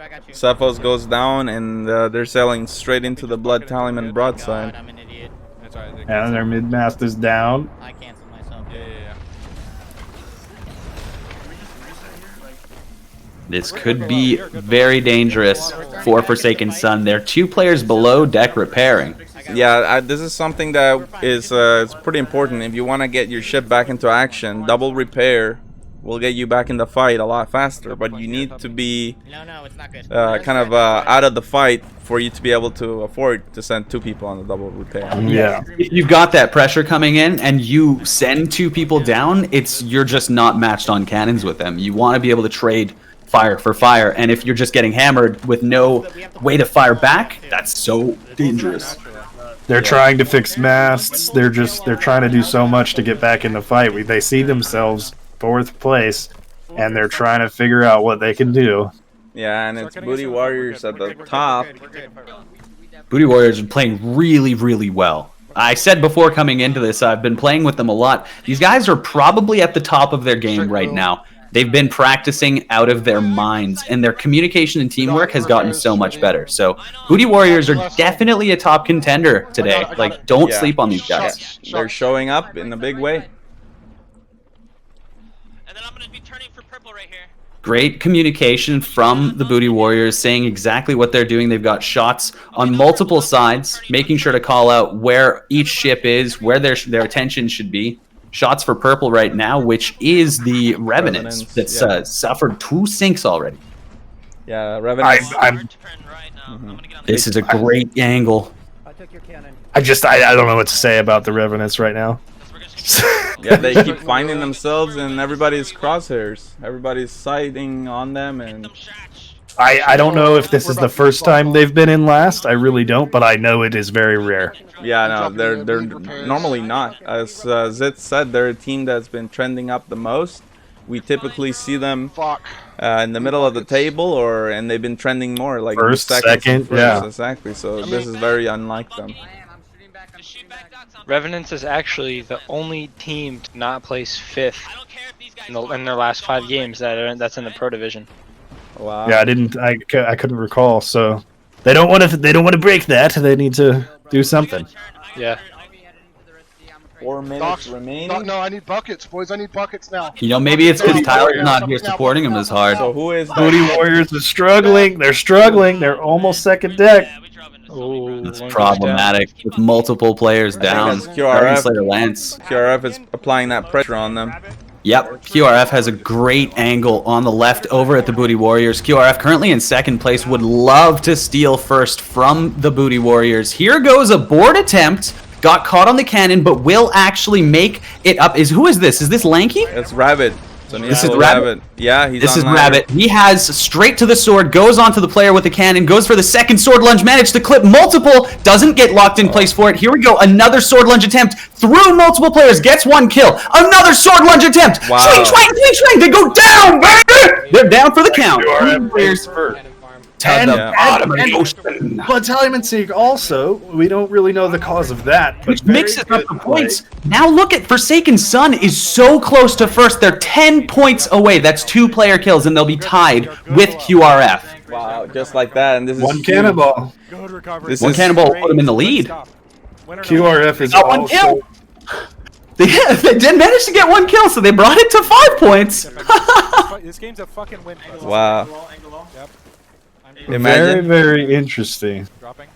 Dude, this is such a hype game. I am loving this. I'm literally on the edge of my seat. I'm moving left. Forsaken Sons literally just trying to do anything they can to get points. QRF doing anything they can to get points. It's between the two of them for first, unless, you know, Booty Warriors gets a free farm on something. But QRF are looking to be in a better position right now, as we're already seeing them 3 on cannons.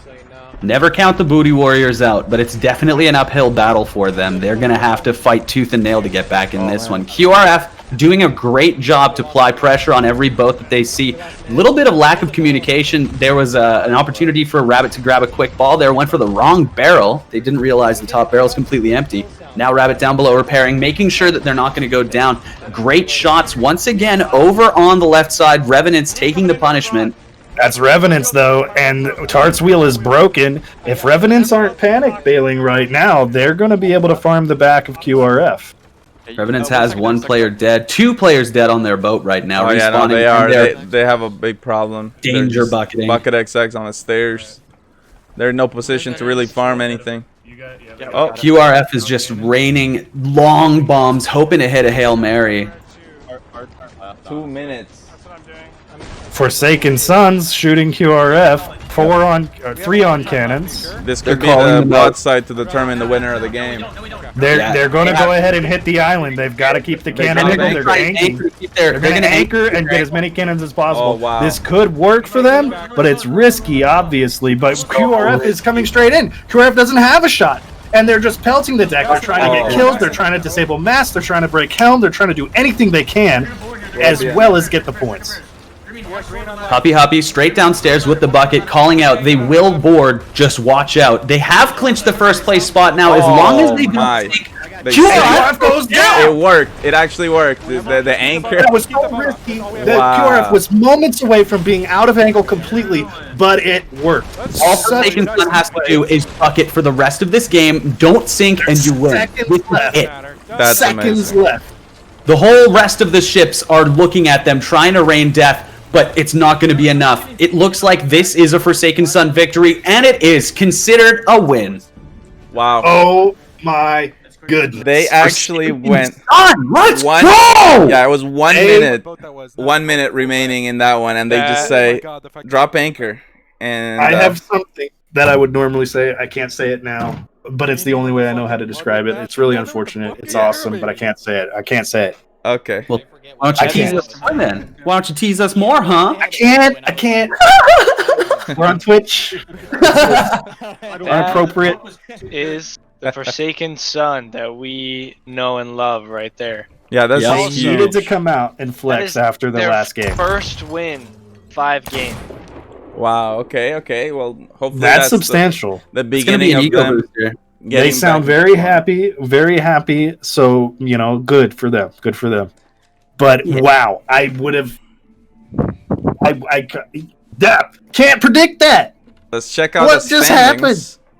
Also, Booty Warriors did manage to clinch second spot. They were down. I think they even got knocked down to 4th at one point, but they fought tooth and nail, and they brought themselves back up. They got the second place spot, and that's a lot of points.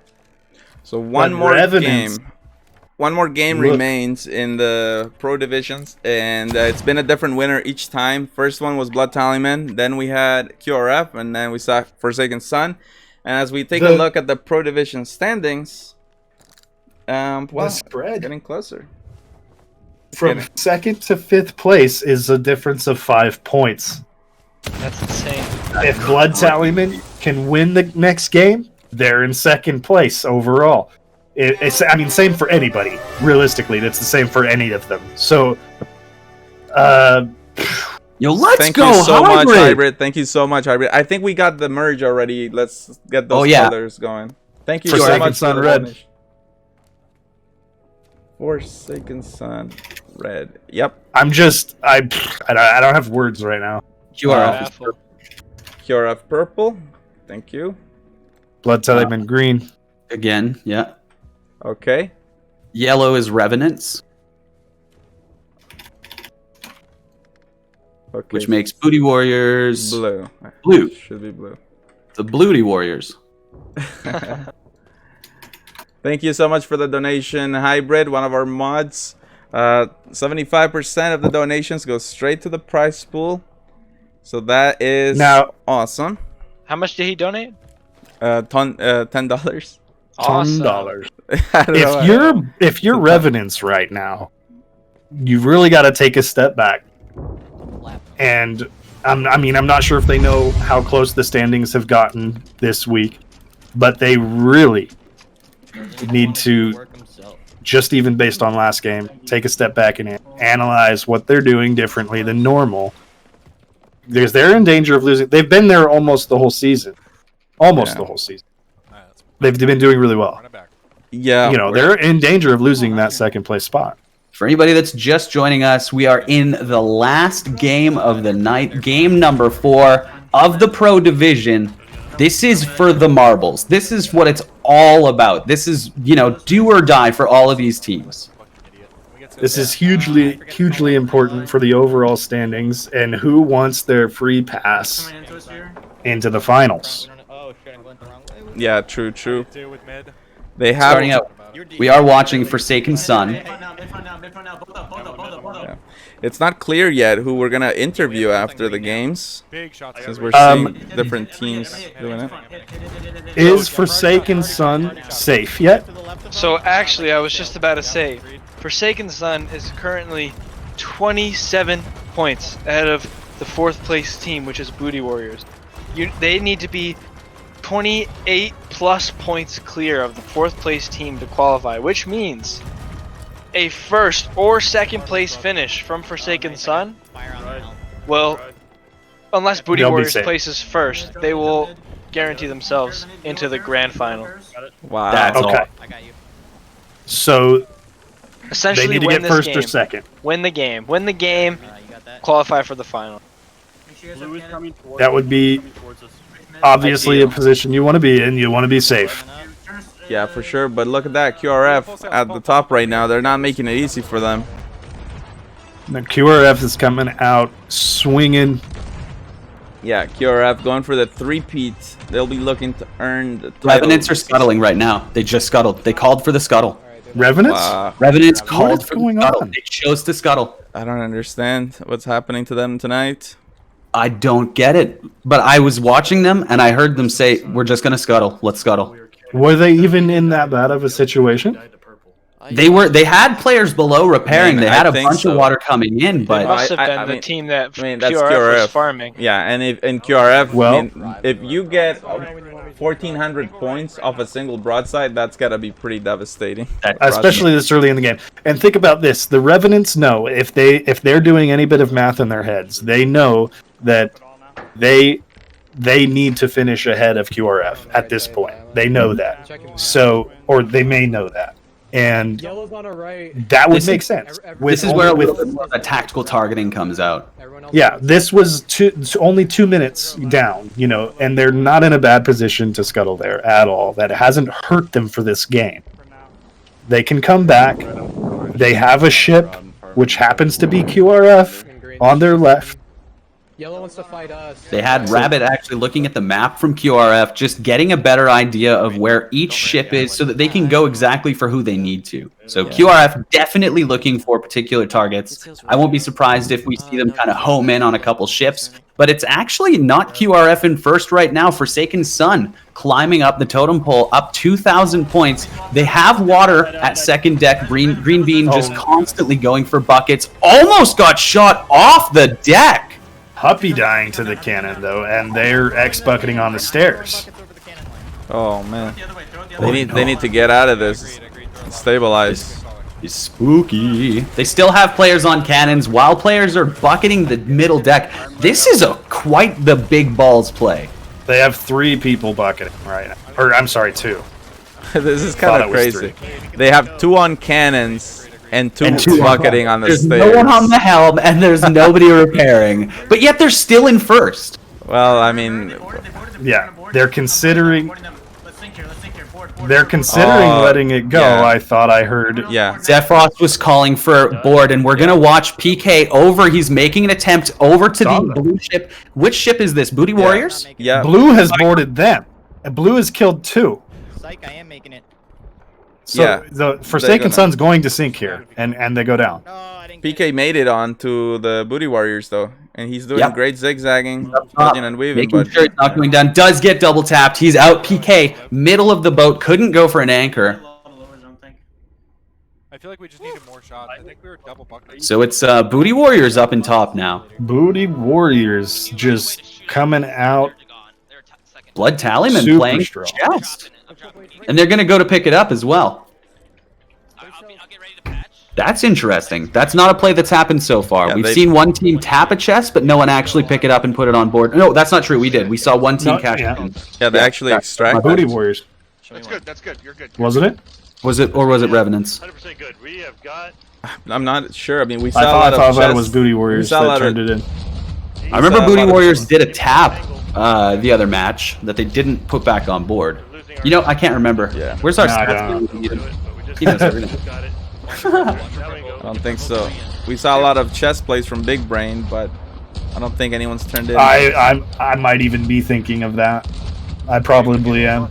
Maybe it was. today's been such a wild ride. It's hard to keep track of all of these matches. You know, it's just one crazy match after another. It's like I'm receiving these cannonballs to the face, man. I can barely keep track of what's going on. Oh, here we go. Whoa, OG So Peanuts with a $15 donation. Thank you so much. Your support for the NAL means a lot, buddy. Let's go. We're doing great. Thank you so much, Sophie. Only turn-in was game 4, big brain. We're totally fine, totally fine. Totally fine. Revenants finding themselves in trouble again. This might be another sink for them. They're looking kind of low in the water. Blood Tallyman trying to do the best that they possibly can, but they're also sandwiched in between QRF. QRF has one side of Blood Tallyman, the other one occupied by Revenants. Yeah. This is a dangerous spot to be in. You are the Blood Tallyman taking first, though, if they can stay in a good position. You know, if they don't get boarded and killed or sunk or something. They need to watch out for borders now. This is the most dangerous thing. When you sink a boat directly beside you, all the players will either go down with the boat to respawn, or they'll just board you and start going wild. Yeah. Oh, the Blood Tallyman have the chest on. I'm sure we said that already. I was, you know. QRF snuck up into first spot. They have great cannon angles over on the Booty Warriors, trying to monopolize on that for as long as they can. Tar on the top 3 teams, though, all super close in points. Yeah. QRF trying. QRF pulling ahead. Yeah, they calling got pockets for his team to make sure that everyone's got ready to go. They have a new broadside opportunity, and now they're going to take full advantage of it. It's over on Forsaken Sun, who are also firing back, but they're receiving a little bit of pressure from other ships at the same time. Yeah, 3 on cannons from Forsaken Sun. But it's not easy to fight QRF while getting shot at by other boats at the same time.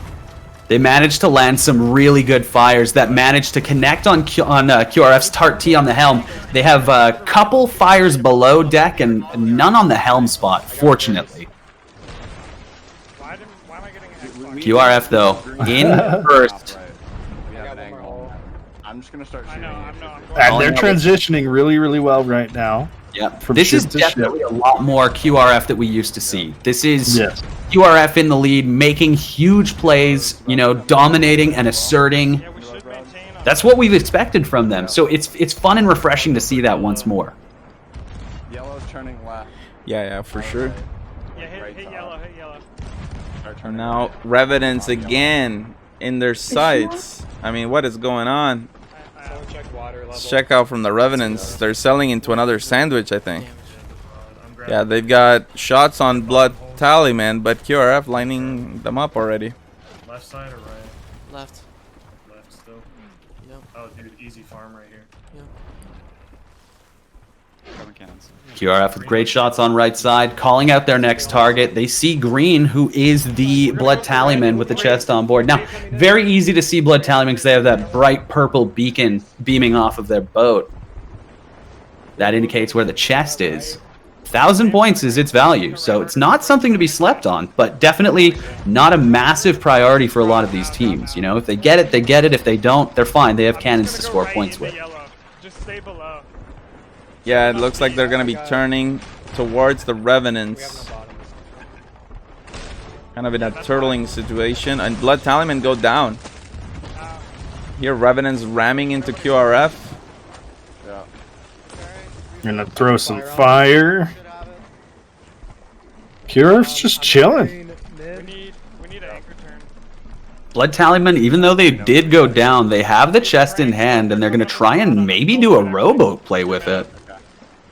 We do see Sanguine on the rowboat, looking to pick up his team. There's an enemy player here. Blazed has shots on Sanguine, trying to get a double gun. Sanguine trying to fire back. Does get connected by Blazed. That's a player looking to steal the chest. Now Impulse with it in his hand has to fight up. Where did Blazed go? They must have shot him.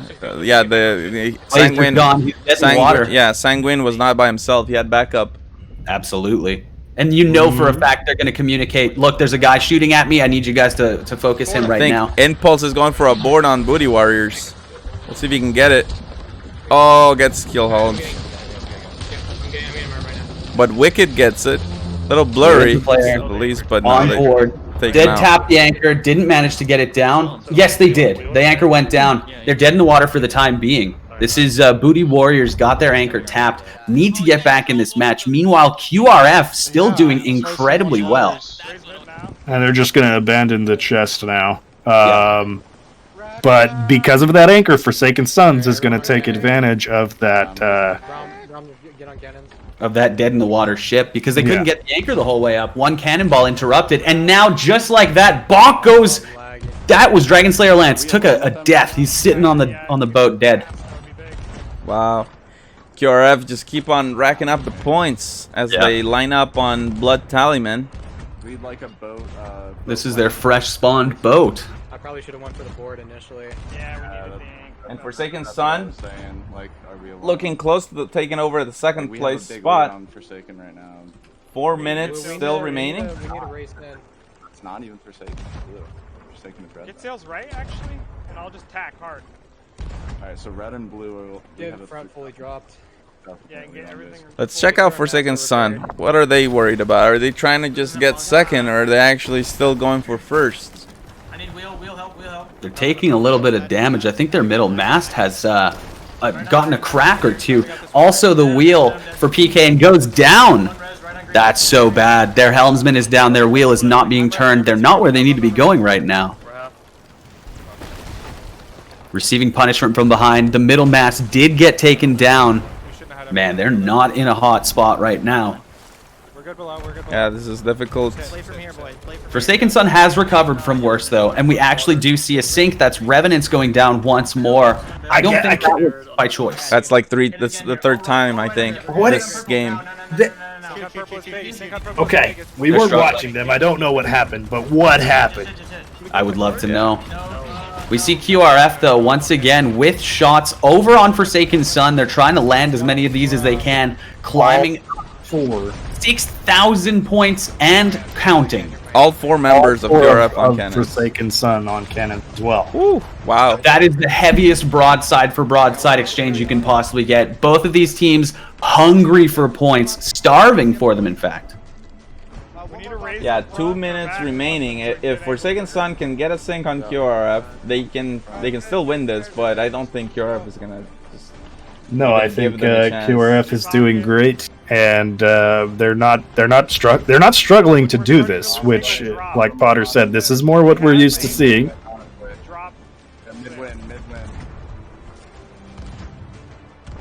Really great communication coming out from QRF once again. All the players on cannons communicating exactly what they need as far as sales. This is just really, really good gameplay from QRF. This is what we expected from them for a long time. Hey, Core Virus. Rating with a party of 2. Thank you so much, buddy. Appreciate that. Oh, as we catch the last minute of the 4th game in the Pro Division, and QRF are looking very dominant right now. We're in the last minute of the last match of the Booty night. Warriors. What are Booty Warriors doing? They're getting a lot of points very quickly. But yeah, I don't think it's enough. Yeah, it's gonna be QRF making it easy for us to determine about the interview. If they win this one, that would be 2 wins for the night. And all 4 podium placements. Wow. Just make sure we don't sink. It's the last minute. And just coming back from where they were last weekend. They needed this. I think this is clearly gonna put them in second. I believe yeah, and that's more like it. Yeah, and Forsaken Sun, mid of the standings here in this game.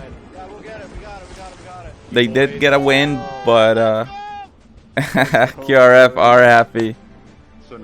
Picking up 2 wins tonight in the Pro Division. Well done, QRF. That's well done. Looking more like your usual self. GG's QRF, showing that they are still a team to be feared, a team to be reckoned with, and not to be taken lightly. Absolutely. What a night of games we've seen. And, well, let's just make it official here and see what happened in the pro standings. We end week 3 with Forsaken Sun still at the top with 83 points. Their lead is pretty significant, but as we mentioned earlier in the grand finals, all the points reset back down to 0. So, you know, they have to figure it out kind of quick, because these teams are catching up. It seems like they might have figured out the formula, and they're gonna have to keep innovating, especially for in the finals. And QRF, that's more like it. I mean, they go from 5th to 2nd. Yeah. It's more like it for sure. Great Definitely mobility. the best performing team tonight, QRF. And Booty Warriors also moving up. They go into the 3rd place right now in the standings. Revenant dropping from 2nd to 4th. Right. Yeah. Yeah. I mean, if this was the week 4, then we would have seen, you know, Forsaken Sun, QRF, and Booty Warriors just secure their bye into the grand finals. And yeah, Revenant is a really off week for them, going from 2nd to 4th. And likewise to Blood Tallyman. They won one game, but they could not keep up consistent performances. And they find I am themselves at probably the the most confused by the Revenants tonight, I would have to say. Yeah, they sunk so many times, and most often, like, it was kind of out of nowhere, it seemed. Yeah, that game 4, I think I counted at least 3 times that they sunk, and yeah, it's brutal. You can't be sinking like that.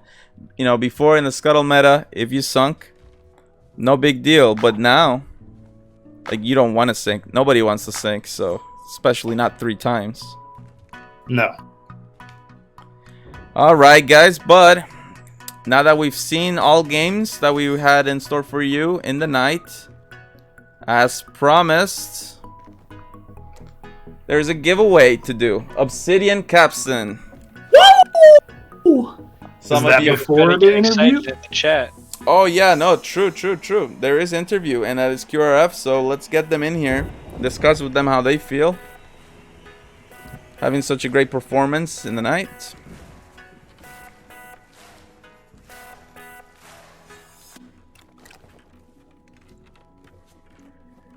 So let's talk to them, bring them in. Drag them on up, and we'll talk to them real quick here.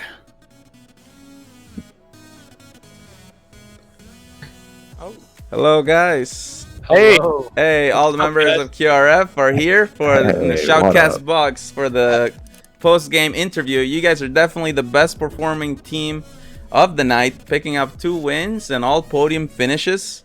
How does I'm getting another warning. Is this what you're about? No, you're on the stream, bro. Yes, you are on the stream. Control yourself, please. Control yourself, Brum Show. You know, you're doing good, man, but you gotta put yourself in the, you know, in He's a loose cannon, no pun intended, you know? Yeah, exactly. But you guys did fantastic, and I gotta say, it's good to see you guys climbing up. You started the night in 5th, and now you end in 2nd. And if it was, next game we're gonna be 1st.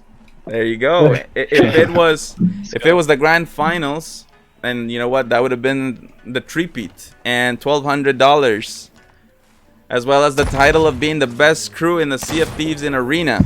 So that is cool. How does that feel, guys? Any thoughts? Feels good. Feels great. You know, we had we've been having a rough season, but we turned it around this week, and it feels good. Yeah, feels good to be back. Well, we're all cheering for you guys. You know, in the community, you have a lot of support. People know QRF to be on top, so you guys keep practicing, doing your thing, and we're gonna make sure everybody knows just how good you guys are.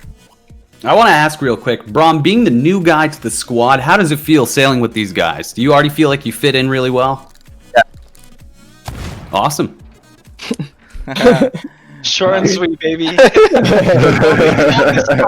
he's like, I can't. That's good. Well, you know what? You don't want to get any game suspensions, especially as we get closer to the big prize. I know that's never happened to us before. Oh, that was the debate, and I didn't bite. Good job. All right, guys. Yeah, well, he's already getting warnings, so he's a part of the crew, you know? Yeah. That's the initiation. No, it was good. They told me I had to be on buckets, and then I just stay on the cannons, and I just abandon the bottom. And then someone's like, "Hey, are we sinking?" And I'm like, "Probably." Dude, I got you. We're good. That's teamwork at its finest. That's awesome. All right, guys. So before we go to the giveaway, any final words from QRF. What do you have to say? It's not over yet, baby. It's not over. Ooh, you There heard it you from go. Rabbit. You heard it from Rabbit. All right. You heard it here first. Well, it's a pleasure to cast your games. We'll look forward to seeing you. July is going to be very busy. 3 weeks of back-to-back NAL action. My favorite month of the year. Let's go. Let's go. Let's all right, go. guys. All right, we'll catch you guys We'll next catch you week. later. Later. Congrats, guys.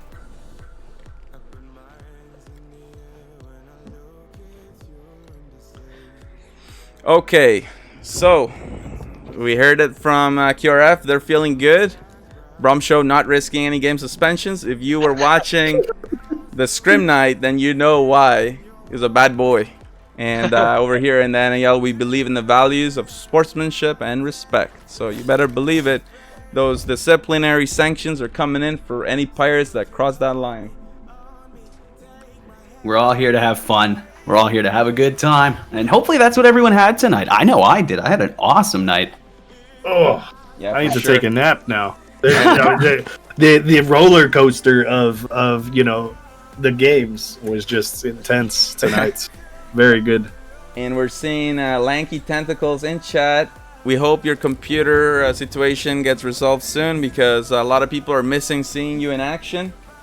Core member of the QRF squad, so best wishes to you. Hopefully we get to see you back soon. Heck yeah. And now we actually have the giveaway time. Giveaway! You guys better get hyped in the chat. Hey. I heard that the more hype you get, the better your chances are. I believe That's what I heard too. Okay, so let's go over to the giveaway here.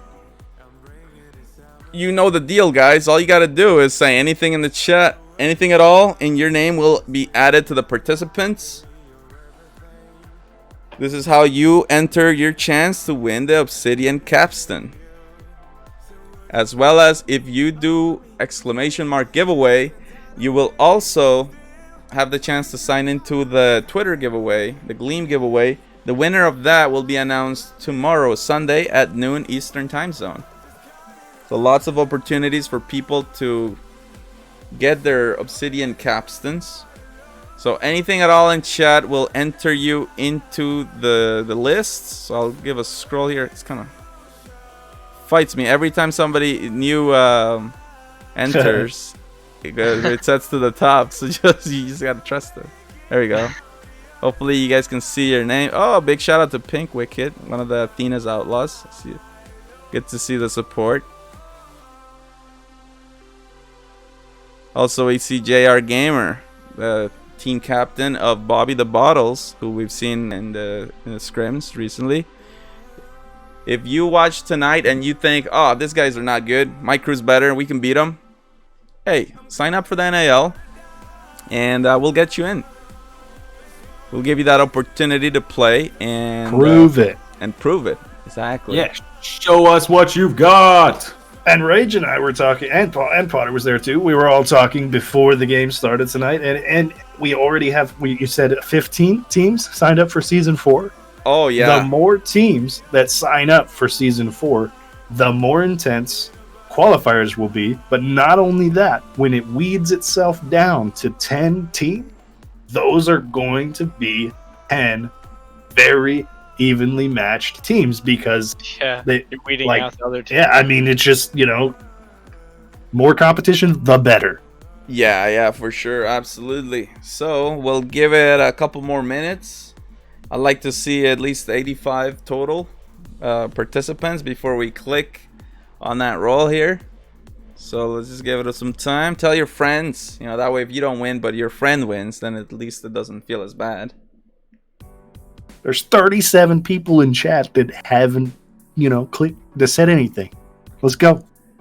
Wake up, people. Anything at all in chat will get us to that 85. Then we can finally roll it and do the giveaway. So many people have come in for that. 82. Obsidian Capstan giveaway. So many people. That's the last piece that they're missing. The previous parts were in the Twitch drops before. 83. Two more. 2 more people to type anything. Come on. 2 more people to type anything, and then we'll get this giveaway on the way. You're gonna get this obsidian capstan whether you like it or not. Okay. Say something. Let's do this. One more person. Well, yeah. All it takes. Here Soapy, we go. you are. There we go. As You promised. can give it to a friend. 85. So here we go, guys. Thank you for joining us tonight. I hope you have good luck. Here we go. 3, 2, 1, and it's super awesome giveaway time. Yeah.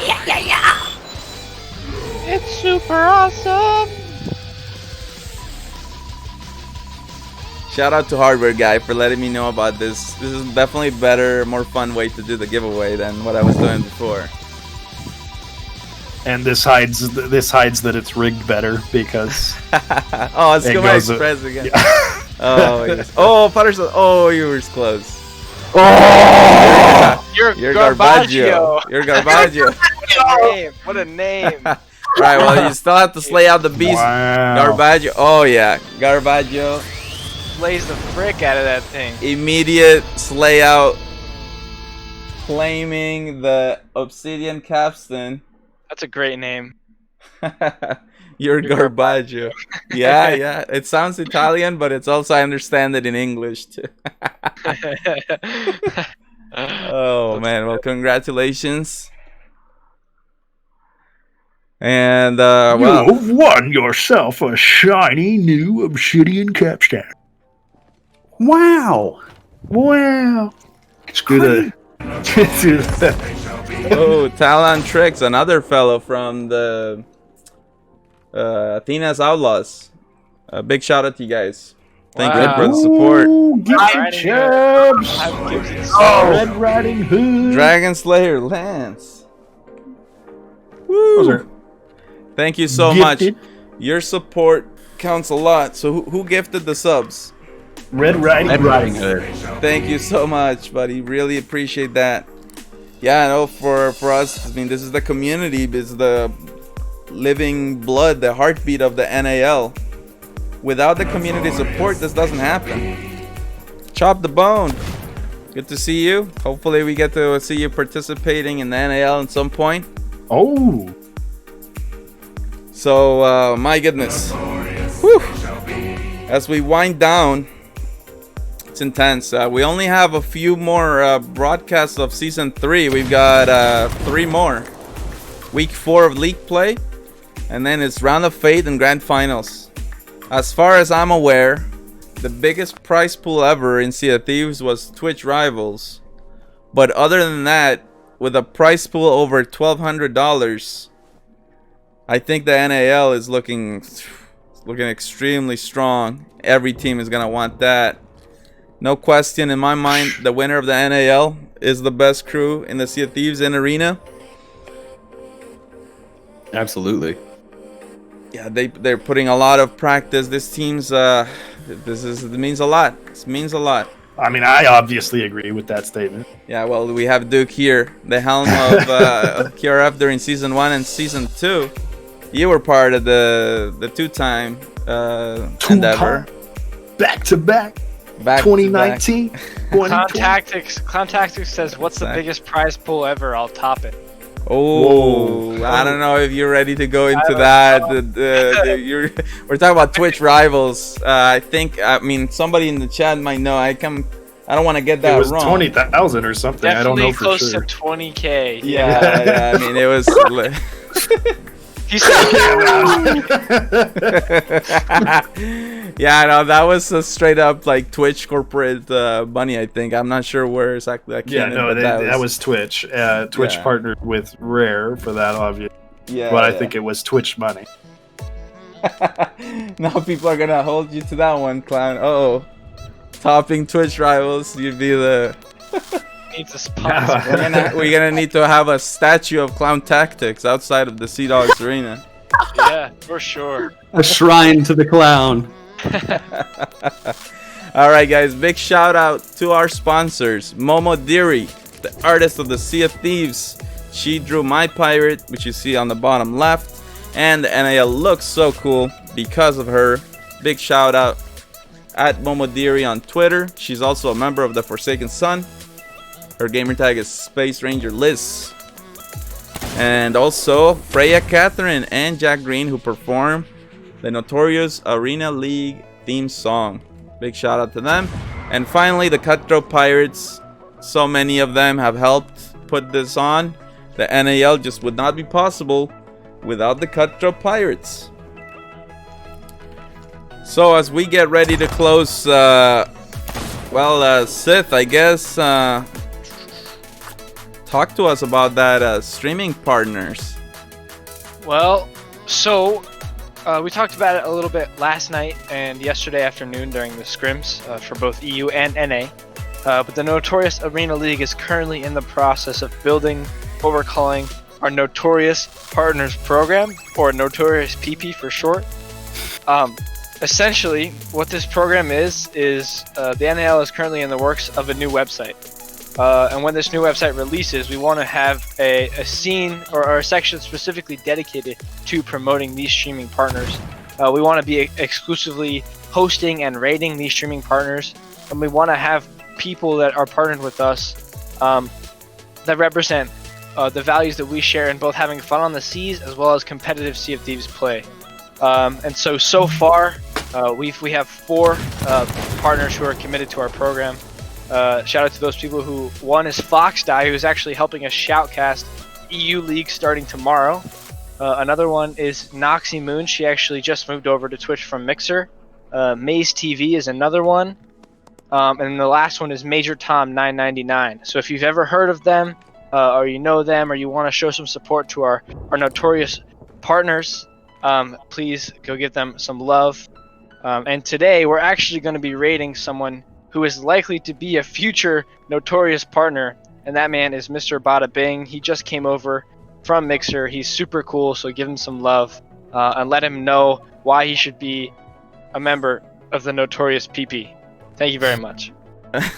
Okay, I'm sorry, man. It's hard to keep a straight face because you said that so seriously. Yeah. Okay. So you heard it right there. Thank you so much for those people that believe in the NAL. We believe in you, and we want to see you shine just as much as we are shining ourselves here. So the plan is we're gonna roll the credits as usual. There is a blooper at the end, so I recommend that you stay through and watch the whole entire credits. It's very humbling when you get to see just how many people are involved in putting on the NAL. Huge shout out to all the staff members who you don't see very often, but they're very much there, making sure the games flow smoothly and that we get you the action that you come here for. So definitely check that out, and then once the credits roll, then we'll go straight into the raid. So appreciate that if you help us spread that NAL love. Thank you so much for your support, and we look forward to seeing you guys tomorrow for the inauguration of the Notorious Arena League Europe. Huzzah! Whew!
They fight upon the seas, and notorious they shall be. They sail for gleaming gold, and for glory and for fame. Any foe who meets them wouldn't dare to speak their name. Yo-ho, here we go, for riches or ruin, a sailing we'll go. Yo-ho, into the fray, we'll best any pirate who gets in our way.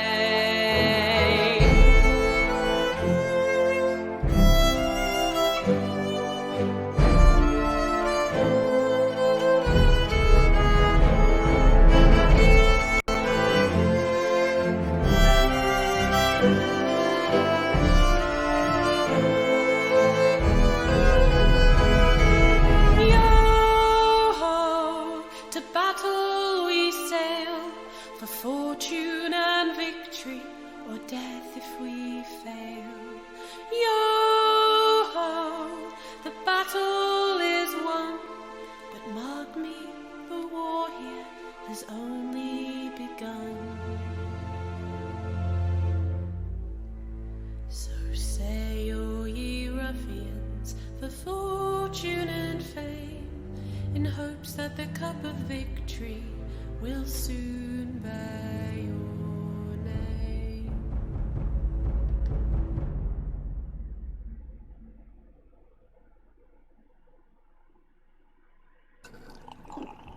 Oi, what a good round.